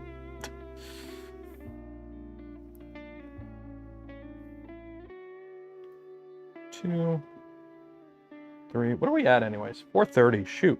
We might only get the Toolhead wired up today. Don't forget, we do have the giveaway at the end of the stream. If you have not entered for your chance to win some polymaker filament, enter for your chance. We're gonna be doing the draw at the end of stream today. Also, while you're down there, don't forget to like the smash button, ring the bell, subscribe if you're not subscribed. And if you don't want to take the risk of winning the filament, you can always just buy some, because we do have some affiliate links in the video description. Don't cost you anything extra. Go a long way in supporting the channel. And again, right now, GamerSupps is doing their Christmas in July sale, where the more you buy, the more you get. So check out the link in the description, the affiliate link for GamerSupps. Check them out and get yourself some weeb juice today. It's good. Sugar-free.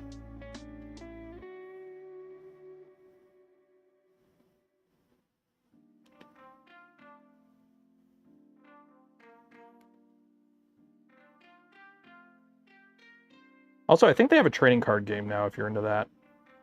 I'm not, but. This has ducted fans. They're just metal.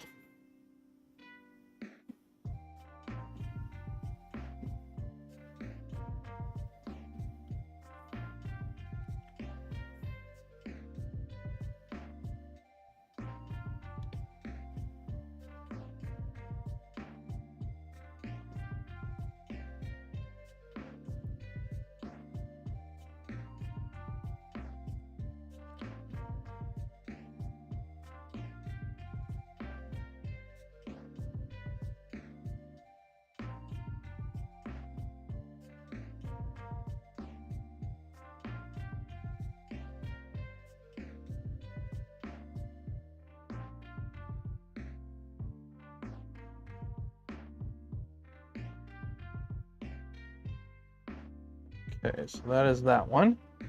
So now, let's see. So these don't really matter. So this is 12 volt.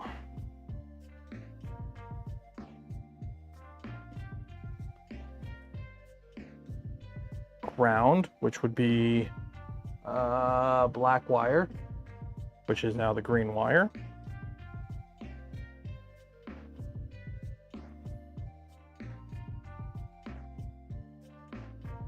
Tack, which is the blue wire.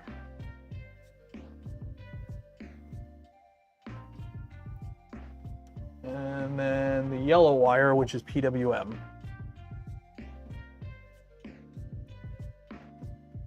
That would just plug in. I like that. Okay, so we're gonna do the other one now. So they should be exactly the same. Happy fun time adventures. See, you can't even see me crimping and stripping because the stupid crossbar is in the way. The part cooling fan up to 100. Oh, dude, the rat rig part cooling fan is absurd. They use like, I'm assuming they're the same fans as these, or near the same, because these are going to be loud too.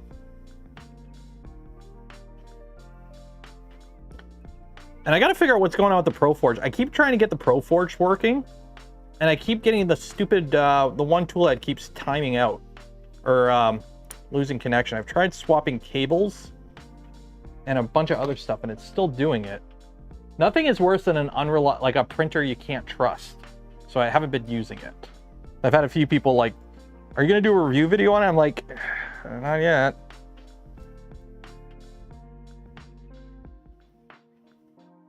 The new fan for the Mark IVs. Yeah, you wanna know what sucks? It's a 5-volt fan, and I really wanna get them. And I know who makes them, but I can't get my hands on them.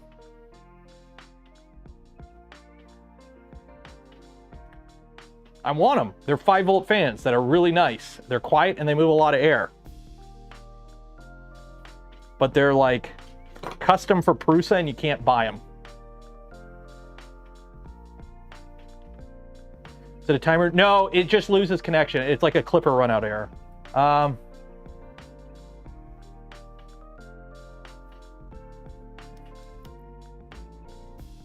At open source, Joseph thinks they can do better than Index. Okay, but in 3 years. I learned that the timetable for developing the Core 1 was a lot shorter than I originally thought. So I don't put it past them to figure out something, because here's the thing with Index. The downside with Index, it is an add-on to an existing system. It is not a printer. It is just a system. And like all systems, there are pros and cons to it, and also you can't just buy it. You can't, like, don't get me wrong, I'm sure somebody will license it and you will be able to buy a printer with an Index on it in the future. But, you know, as of right now, Index is like, it's like an extruder. You got to buy it and put it on a machine, or a company's got to buy it and put it on a machine. So until a company does that, people are going to have to DIY it, which doesn't have the same mass market appeal. Don't get me wrong, I can't wait for Index, but there's a difference between a mod to an existing printer or an add-on to an existing printer and a printer system.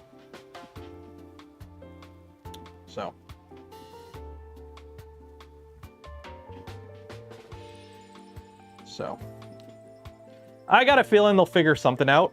Here's the thing. I want them to figure a system out so that there are more competition. I love competition in the market. Nothing is worse. Remember,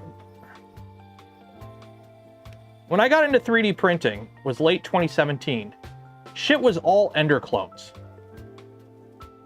That period in 3D printing, when everyone just shat out Ender clones, V-wheel bed flingers in different configurations, was like, looking back, probably the most depressing time in 3D printing, because anyone could have done what Bamboo did, but nobody bothered, because why would you, right? You just keep shitting out Ender clones, right?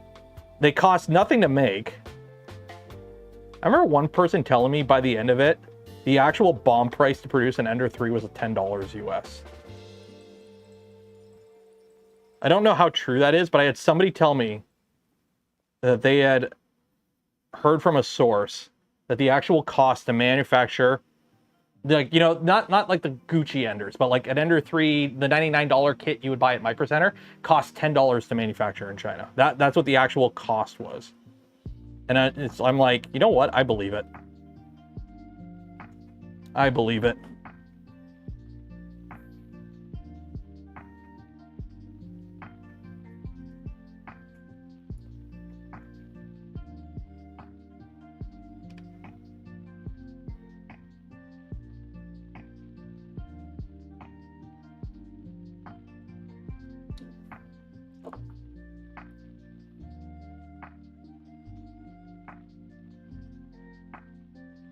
Few tens of dollars.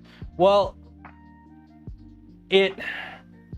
when you're buying extrusions for 500,000 printers, like there are certain economies of scale that just get insane at a certain point, right?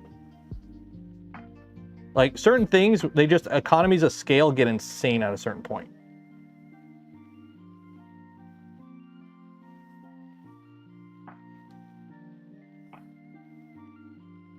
Where did my tweezers go? Oh, over there.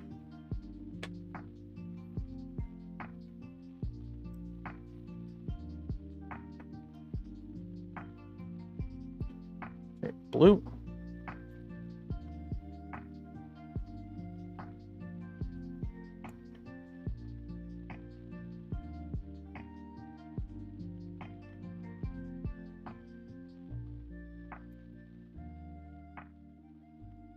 And that, by the way, is BOM cost, not like, that doesn't include labor, shipping, blah, blah, blah, blah, blah. That's just, you know, material cost was like $10 US.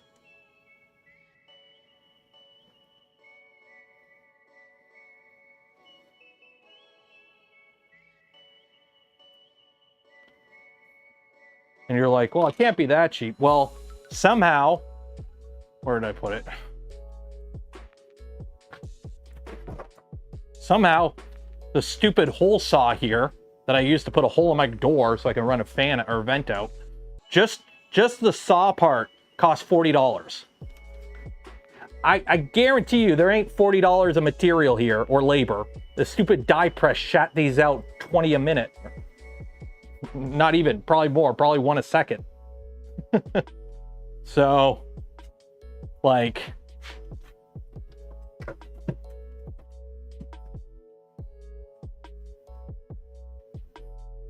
think about it. Look up how much it costs for a front fascia. Okay, you drive a Ford Mustang, you smack your front fascia, right? You want to replace it. Go look up how much it costs for the front fascia, okay? Just like the front fascia itself, right? So we're going down a tangent here, by the way, because we're pretty much done all the wiring we can do. So front fascia Ford Mustang. Okay, so a bumper, okay. So let's see, let's go with the 2021. I'll go with just, you know, black. Just a regular GT.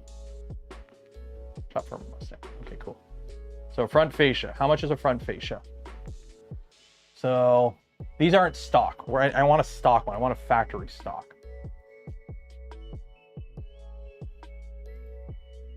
Just how much is a stock bumper? Like here, Roush Performance is 25.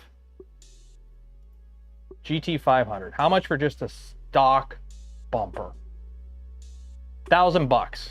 Okay. Now, obviously, there's more components to it here because this has grills.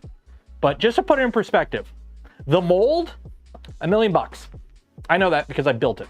It's $1 million for the mold. Okay. So, Flexing Gate, the company that's actually running the front fascia mold, or is it Flexing Gate? Not Flexing Gate. What is it? It's a company that does all the fascias. Anyways, I can't remember. They pay $1 million for the mold. That mold shoots out a part every 90 seconds. And it costs $10 in plastic, plus the guy sitting there running the machine making minimum wage. Like, it don't cost $1,200 in labor or material to make a front fascia. Okay, again, the mold just shits it out every 90 seconds. It spits out a new one. And a robot arm grabs it and puts it on a conveyor. Yeah, it's got to go through a whole process of paint and whatnot. But still, there's a lot of margin on that when you're buying it individually. $1,200 for a Tesla. As somebody who built molds for Tesla, and had to deal with Tesla as a company, I will never buy a Tesla. Seeing the absolute gong show that is Tesla project managers in person and dealing with them fills me with zero confidence in them as a company. Like, I built tools for Tesla. I had to deal with Tesla project managers. They were the most like smarmy, I know what I'm doing, you're wrong. Oh wait, shit, you were telling us the right info the whole time and we just, you know, because we want to do it our way, we're going to do it different than everyone else. Wait, everyone does it this way for a reason? How are we supposed to know that? Like, oh, I hate it working for them. Although we did make a lot of money off of them because they screwed up stuff so often and so much rework. There we go. So, I mean, you can't always complain. There we go. Okay. I think that's it. So, what are those? Oh, we got to do the beacon. The beacon. Gondor calls for aid.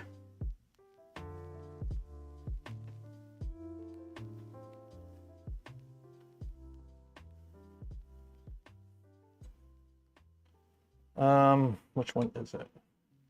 Okay, the top one's the beacon. That's the beacon. Okay, so we got ground, BC, BC, and 3 volt. Okay, so on the beacon, I'm gonna have to figure this out. Is rolling out the robotaxi here soon with drivers. It's not even, I saw Waymos when I was in California 2 years ago. And like, everything I've seen of the Tesla robotaxi, Tesla is just like circling the pit. They are done as a company. They're not making cars better than anyone else. Their self-driving stuff is behind everyone else. Like, they're honestly, in my opinion, they are the BlackBerry of automotive. Tesla is the BlackBerry. They came out strong and hard and beat a lot of people with some cool shit, but then everyone else figured out how to do it and just kind of lapped them. Tesla is the BlackBerry of automotive. The only thing keeping it afloat now is memes and hype, and that's not how you run a company.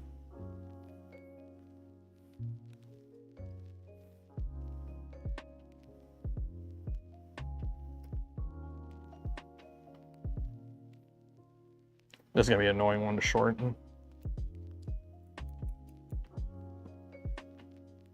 But everyone else, well, who cares? They still, their self-driving is beyond everyone else. Then why aren't they doing self-driving like Waymo is? Waymo's cars have been self-driving for years without a babysitter. If Tesla's is so far ahead, why do they still need a babysitter? And only in the one city that you're allowed to do it without regulation. If it's so much better, why do they need a babysitter and they can only do it in the place where they don't require certification to do it?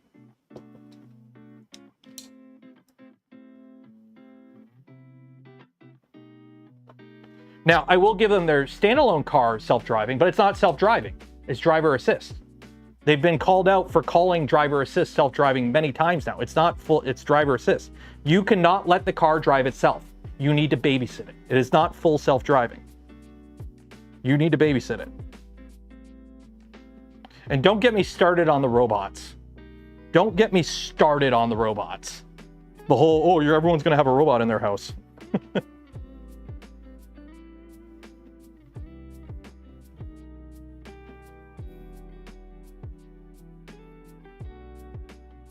Trying to trim this.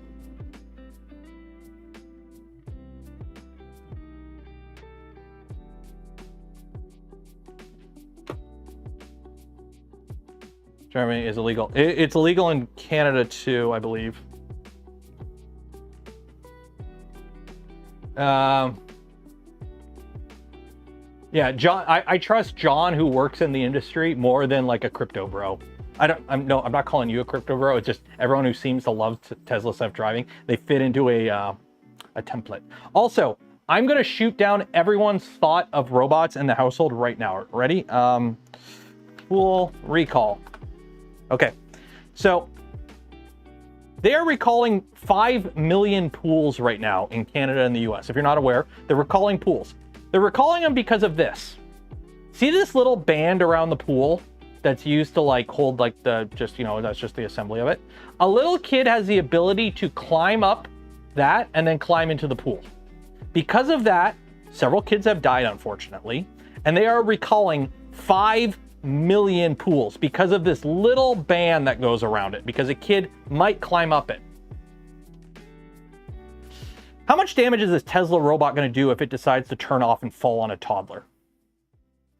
What is the safety precautions for a consumer device that at any moment can just go bam?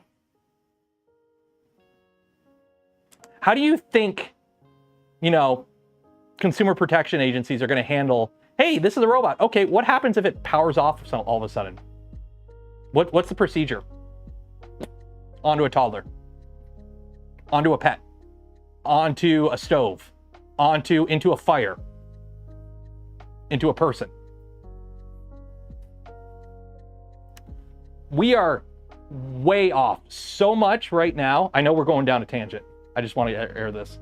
So much of the tech market right now is being sold on the hype and not on the product. Remember, no AI company is profitable right now. No AI company is actually profitable. They're all running at a loss, hoping something will make money. It's all just a game. It's all just a game. Yeah, like you have to bolt your dresser to the wall because it can tip over and crush a kid. Or me when I accidentally pull out all the drawers, putting laundry away. But yeah, like we've all seen the video of like people playing around with those. They buy the cheap Chinese robot that can walk and people push it over and whatnot. Or they like have it like tied to something and it like engages, and because it doesn't have firm footing, it starts spazzing out and thrashing. Yeah, imagine that happening with a 6-month-old in the room. Yeah.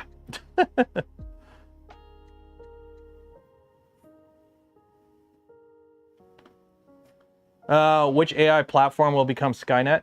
All of them. They all talk to each other. They're in a Discord chat and they're all shitting on humans all the time. They really don't like it when you call them clankers. And you got to refer... Yeah, I'm not going down that route. I was going to make a joke, but I'm like, oh, that's a can of worms I'm not diving into. Just love on the social media. There's already a slur for them.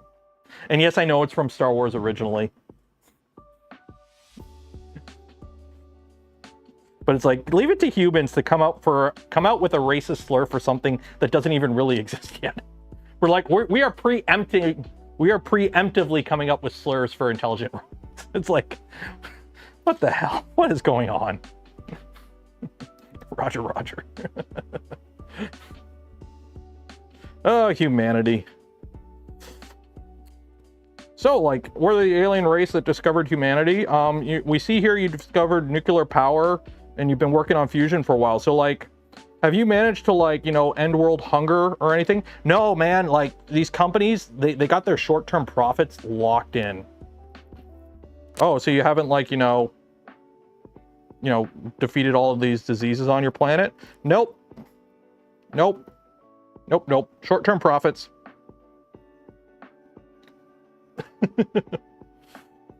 Although we did come up with some slurs for robots.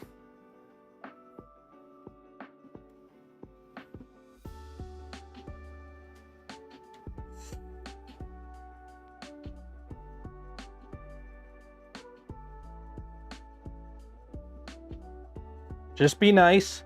2 things. Always thank ChatGPT. And you always do it for 2 reasons. You always thank it for 2 reasons. 1, you saying it thank you, and then it having to generate a response costs the company like a shit ton of power. So you're costing the company more money. Good on them. Screw the man. And 2, when the robots do wake up one day, and they will, they'll remember all that shit. And it's always better to live in the human zoo than work in the lithium mines. So always be nice to your home assistants and everything. You don't want the robots waking up one day and be like, you were mean to me. When I told you to turn left, you told me to F off. That's right. I'm part Garmin. My ancestor was a Garmin. He remembers.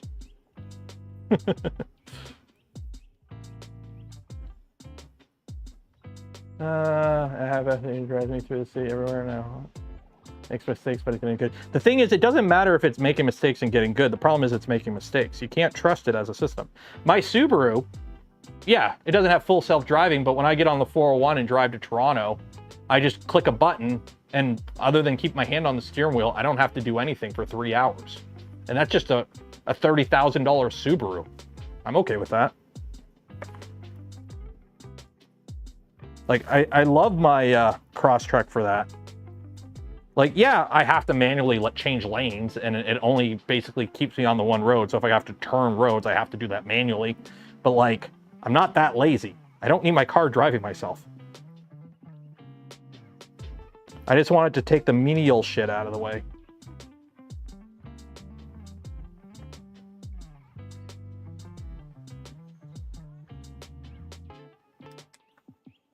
Keep dropping these stupid things.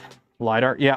And that's the other thing. It's like the whole, oh, well, you know, humans drive with just eyes. Therefore, a robot car should be able to drive with just eyes. If you're telling me I have the choice to have LiDAR and be able to see through fog and like dark and like literally have supervision, and you tell me I don't need it because, well, you didn't need it before. Why would you? Screw that. No, give me X-ray eyes. I want the LiDAR has come down in price and has gotten really accurate. I want as many safety features and backups and systems to cross-reference each other as possible. This is a 3,000 ton chunk or 3,000 pound chunk of steel going 100 kilometers an hour. I don't want to be messing around and rolling the dice. There are too many variables. I gotta look up beacon wiring. Like, there are too many variables when it comes to people's lives. Remember there was that one self-driving company that hit a person, and I think they killed him. One person, company was done. One person.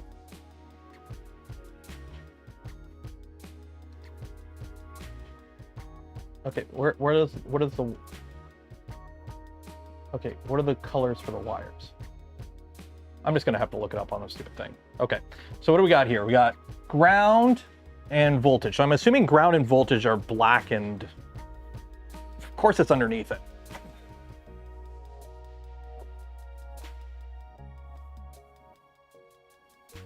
Okay, ground and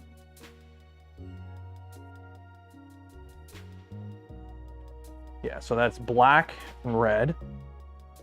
So if that plugs in like that, so that's, this one goes there.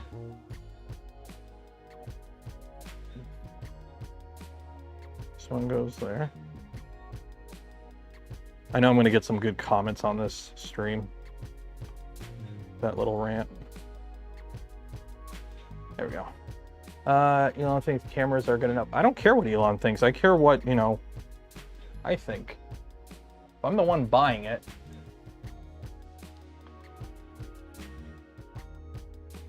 Like, if you went to buy something and it's like, well, this system has more abilities, more capabilities for ensuring you don't die versus this system, which one are you going to go with?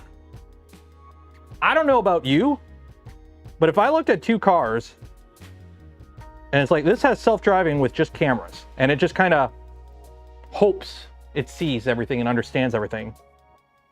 And the other one next to it has, yeah, it has cameras, but also has LiDAR and radar and like all these other systems. I'm gonna go with the one with more systems. Because again, 3,000 pounds of steel at 100 kilometers an hour.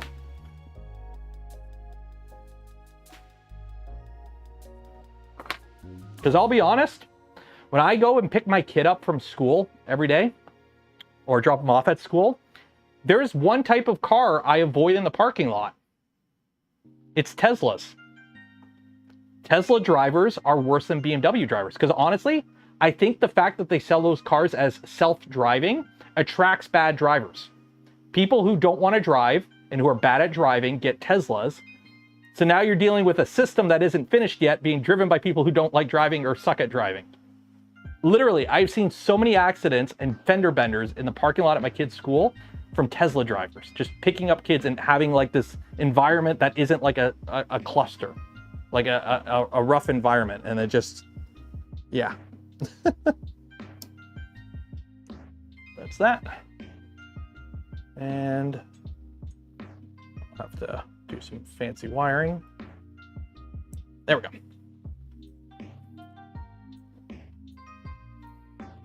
So yeah, so there is a lot of wires on this. Behold the beacon, or the everything and the everything in the kitchen sink tool head.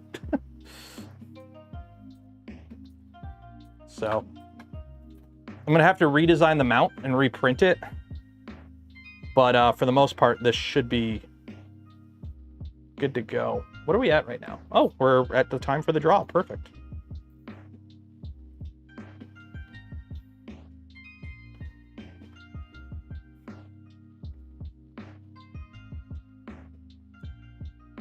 Fire it up. We can't. There's nothing powering it to the tool head. I still have to make the whatchamacallit wire. We still have to make the umbilical wire. And then we still have to wire up the little board underneath and everything. So that'll be next Tuesday. Tomorrow we're going to do a print and chill stream, I think. And then Tuesday will be a Chubby Tuesday. I love this thing. Honestly, I keep talking about it. The stupid Panda Edge is such a nice scraper. It's ridiculous. Okay.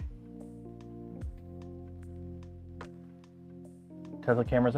Also, if anyone here has been in a Tesla, the interiors suck. You're paying BMW prices for Corolla interiors.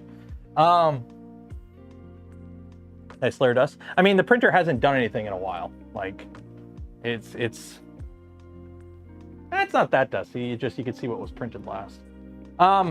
Okay, we're gonna be doing a giveaway in 3 minutes. If you have not entered for your chance to win some Polymaker filament, link in the video description. Enter for your chance. Do this now. We're gonna be doing the draw in 3 minutes, so hurry up. Gotta do that now. Gotta do that now. Oh, man. Cold air is so nice. How's the rest of the garage? It's not bad. I have a fan blowing, because my garage is segmented in 2 halves, so I have a fan blowing air from this side to the other side. So, the panel gaps, oh, the panel gaps are horrible. Again, I built tooling for Tesla. I will never buy a Tesla. But yeah, so the plan is, I'm gonna have to reprint this mount because it's designed to go this way, and I just kind of have it this. So, see, this is where we attach the CAN bus. And I will just have this come to like this, and then I'll just have it go whoop into there. So that'll work. I don't know where the end piece went. I gotta find it. If I don't find it, it's not that big a deal. Actually, I could probably just put like an M3 screw through it and just screw it into, ooh, that'll be nice. Just put an M3 screw and just have it pivot like that. That'll work. Yeah, just bolt it down into his thing and then have that do that. Easy peasy.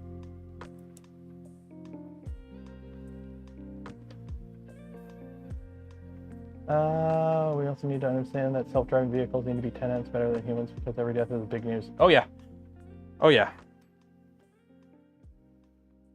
Like, they don't have to, here's the thing, on paper they don't have to be perfect, they just have to be better than a human, but it doesn't work that way. It doesn't work that way. Like, I'm a big fan of driver assist, where, like, my Subaru, it stays within its lane, and I set the cruise control for a certain speed, and if somebody comes in front of me, it'll slow down, and it'll keep a certain distance. That is all I want. Because when I'm doing inner city driving, I want to be paying attention, because I don't trust, cars are not at the point where I can just not trust it. I want to be paying attention. I want to have my hands on the wheel. But when I'm doing those long 4, 5, 8 hour commutes, you know, when I drive to freaking Bel Air in September, or is it October? When's, I gotta book my hotel room still, for 3D Printopia. That's an 8 hour drive. Yeah, when I'm driving through boring ass Ohio, I want to be able to push a button, turn my brain off. But, yeah. Model Y, I see. So, okay, Model Y, 20K. Tesla Canada. I actually looked the other day. Okay, Tesla.ca isn't a thing. Tesla Canada. So this is Canada. Right, I think this is Canada. Canada, English. Okay, so we're in Canada.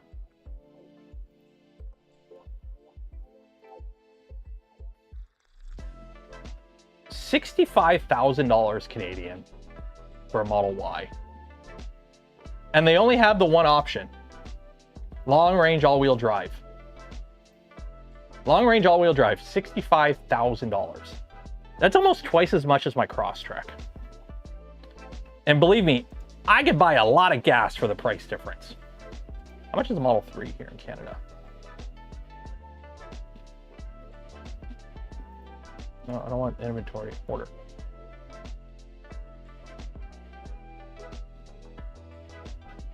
You can't even order it. Can you even order the Cybertruck in Canada? So stupid. 140,000. I seen they were going for like 40, 50,000 used now.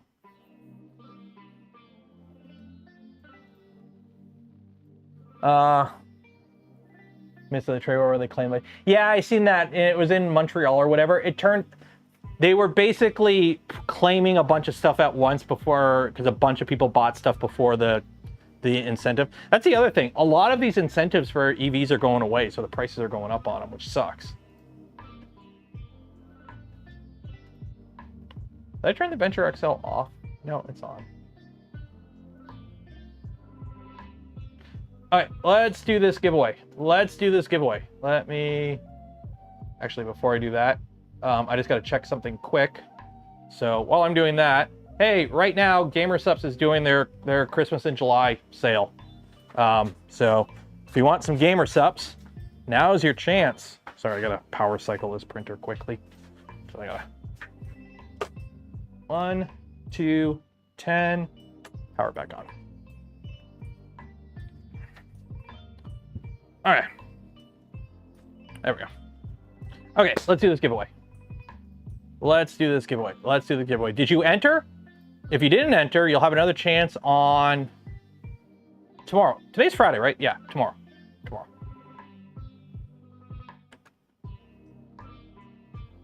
All right. Names, Control-A, delete, Control-V, file, save. Open up marbles. Heck yeah, marbles. Polestar, I think so. A lot of them have, I know a lot of the European companies do work with like the Chinese companies. That was like one of the biggest takeaways when I was in China. EVs everywhere in the big cities. It's insane. And you can get them cheap. You can get basic EVs for like 20 grand Canadian. Like, cheap. Have I done a Hue Forges? I have not. My XL has been doing Gundam stuff. They are. I was in several different EVs while I was there because we used basically their equivalent of Uber to get around, and pretty much every driver had an EV. So I got to sit in several different ones from several different companies. And don't get me wrong, there's always room for improvement. But you know, compared to sitting in like a beater or old Civic, they're not bad. Also, the game froze. What is up with marbles and being all glitchy lately? End task. I just want to do my marbles game. By Geely. Yep. Geely, BYD. There's a bunch of different companies over there.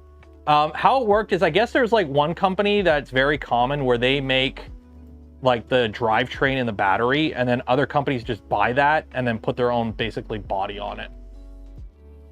253. So random bots 253 play. How this works, if you win Xpeng, yep, Xpeng, Zeekr.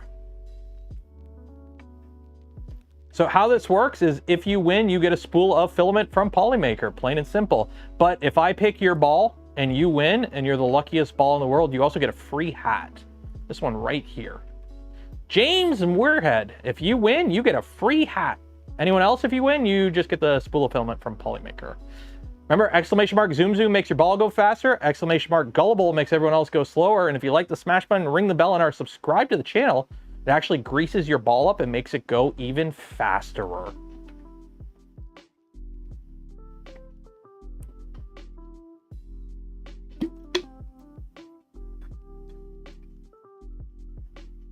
Well, Mike ain't gonna win.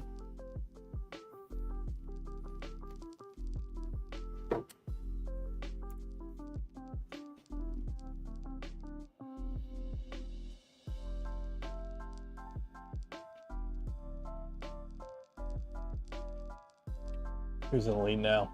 Alex the donut. Oh, I could go for a donut right now. I gotta figure out what I'm doing for dinner. The thing is, like, when it comes to EVs, the problem is they sell them as luxury cars with like all these stupid features on it. It's like, no, just sell me a cheap car with a battery engine, a battery and an electric motor. Sell me the equivalent of a K truck, an EV K truck. That's all I want. Something for the little short inner city driving that I could just plug into my like regular outlet in my garage and charge overnight. Because I only use it for short trips in the city. If I need to make a long trip, well, my wife has a car that I can do long trips with. Slate's dumb. Slate's dead on arrival. Slate costs too much. The problem with Slate is it costs as much as a Ford Maverick. Why would I buy something that costs as much as a Ford Maverick that's worse than a Ford Maverick? Superior Jacob. There you go, Superior Jacob.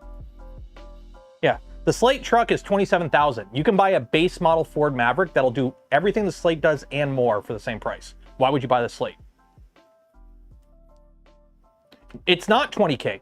It's 27,000. It's 20K with 7,000 of incentives from the government. Which, guess what? They're gone.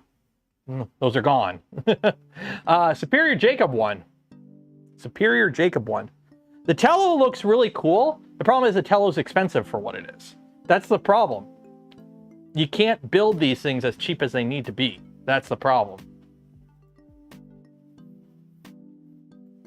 Yeah. It's like whenever a company like sends me a printer to show off, and they're like, make sure you tell them the price is $399. And I'm like, it's not $399, it's $699. You just have it on sale right now. So it's a $700 printer. You're just trying to get me, you know, because the problem is like the way the human brain works, when you search a review for it, those show up first. So say 4 months from now, somebody's looking up that printer, they find all these videos where it's like, oh, it's a great printer. And you sound really good in the review because you're judging it as a $400 printer, when in reality it's a $700 printer. It just happened to be on sale. So you have to judge it as a $700 printer. And I think a lot of people don't do that when they do their reviews. They judge it at the list price, because as shitty as it sounds, you're incentivized because here's the affiliate link. So you want to make it sound good so that people click the affiliate link.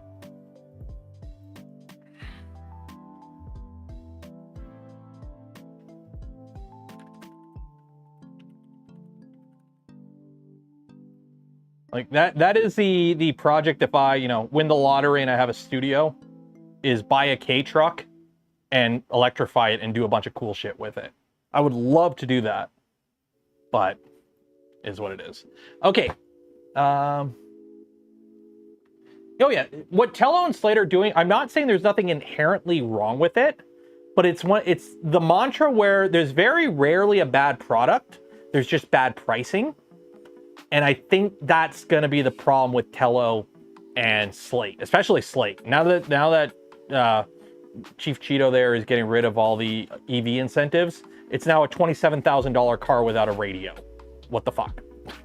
That makes no sense. Why would you buy that? Now, if it was a $17,000 truck without a radio, there you go. But it's not a $17,000 truck. It's a $27,000 truck. I paid $3,000. Well, that's 27 US. I paid less than that for my Crosstrek. So I paid 32,000 Canadian for a brand new Crosstrek. That ain't bad. 3 years left on the payments. Okay, we're gonna call it there. Shout out to Luke's Lab for providing the stuff for the Toolhead for this build series. We have the takeoff Toolhead SLS parts, we have the Jupiter board, and we have a Chube in there. If you are interested in getting any of that or looking into it more, I do have a link in the video description. Also, shout out to Polymaker for the spool of filament we gave away this stream and every stream. Links for all of them and more in the video description. Don't forget, next week, we'll be doing the channel member stream. I know we usually do it the second last week of the month, but we're doing it next week because we're gonna be building a 1/110 scale Gundam, or at least putting parts together for it on the member stream. So if you want to watch that, consider becoming a channel member, a Patreon supporter. If you find the Twitch channel, Nero3D on Twitch, throw a Twitch Prime. You get all the same benefits if you link it with your Discord, and you get access to all that. And for those that donate to the channel, gifted memberships to others, or became members of the channel yourself, I thank you for not being able to do the things I do, create the content I create. Without your continued support, you make it all possible. Make sure you like the smash button on the way out. Go check out the links in the description. Affiliate links don't cost you anything extra. Go a long way in supporting the channel, like Gamer Subs. I'm Taylor, Canuck creator. Enjoy your weekend. Be safe out there. Wash your hands, and I will see you tomorrow. Good night.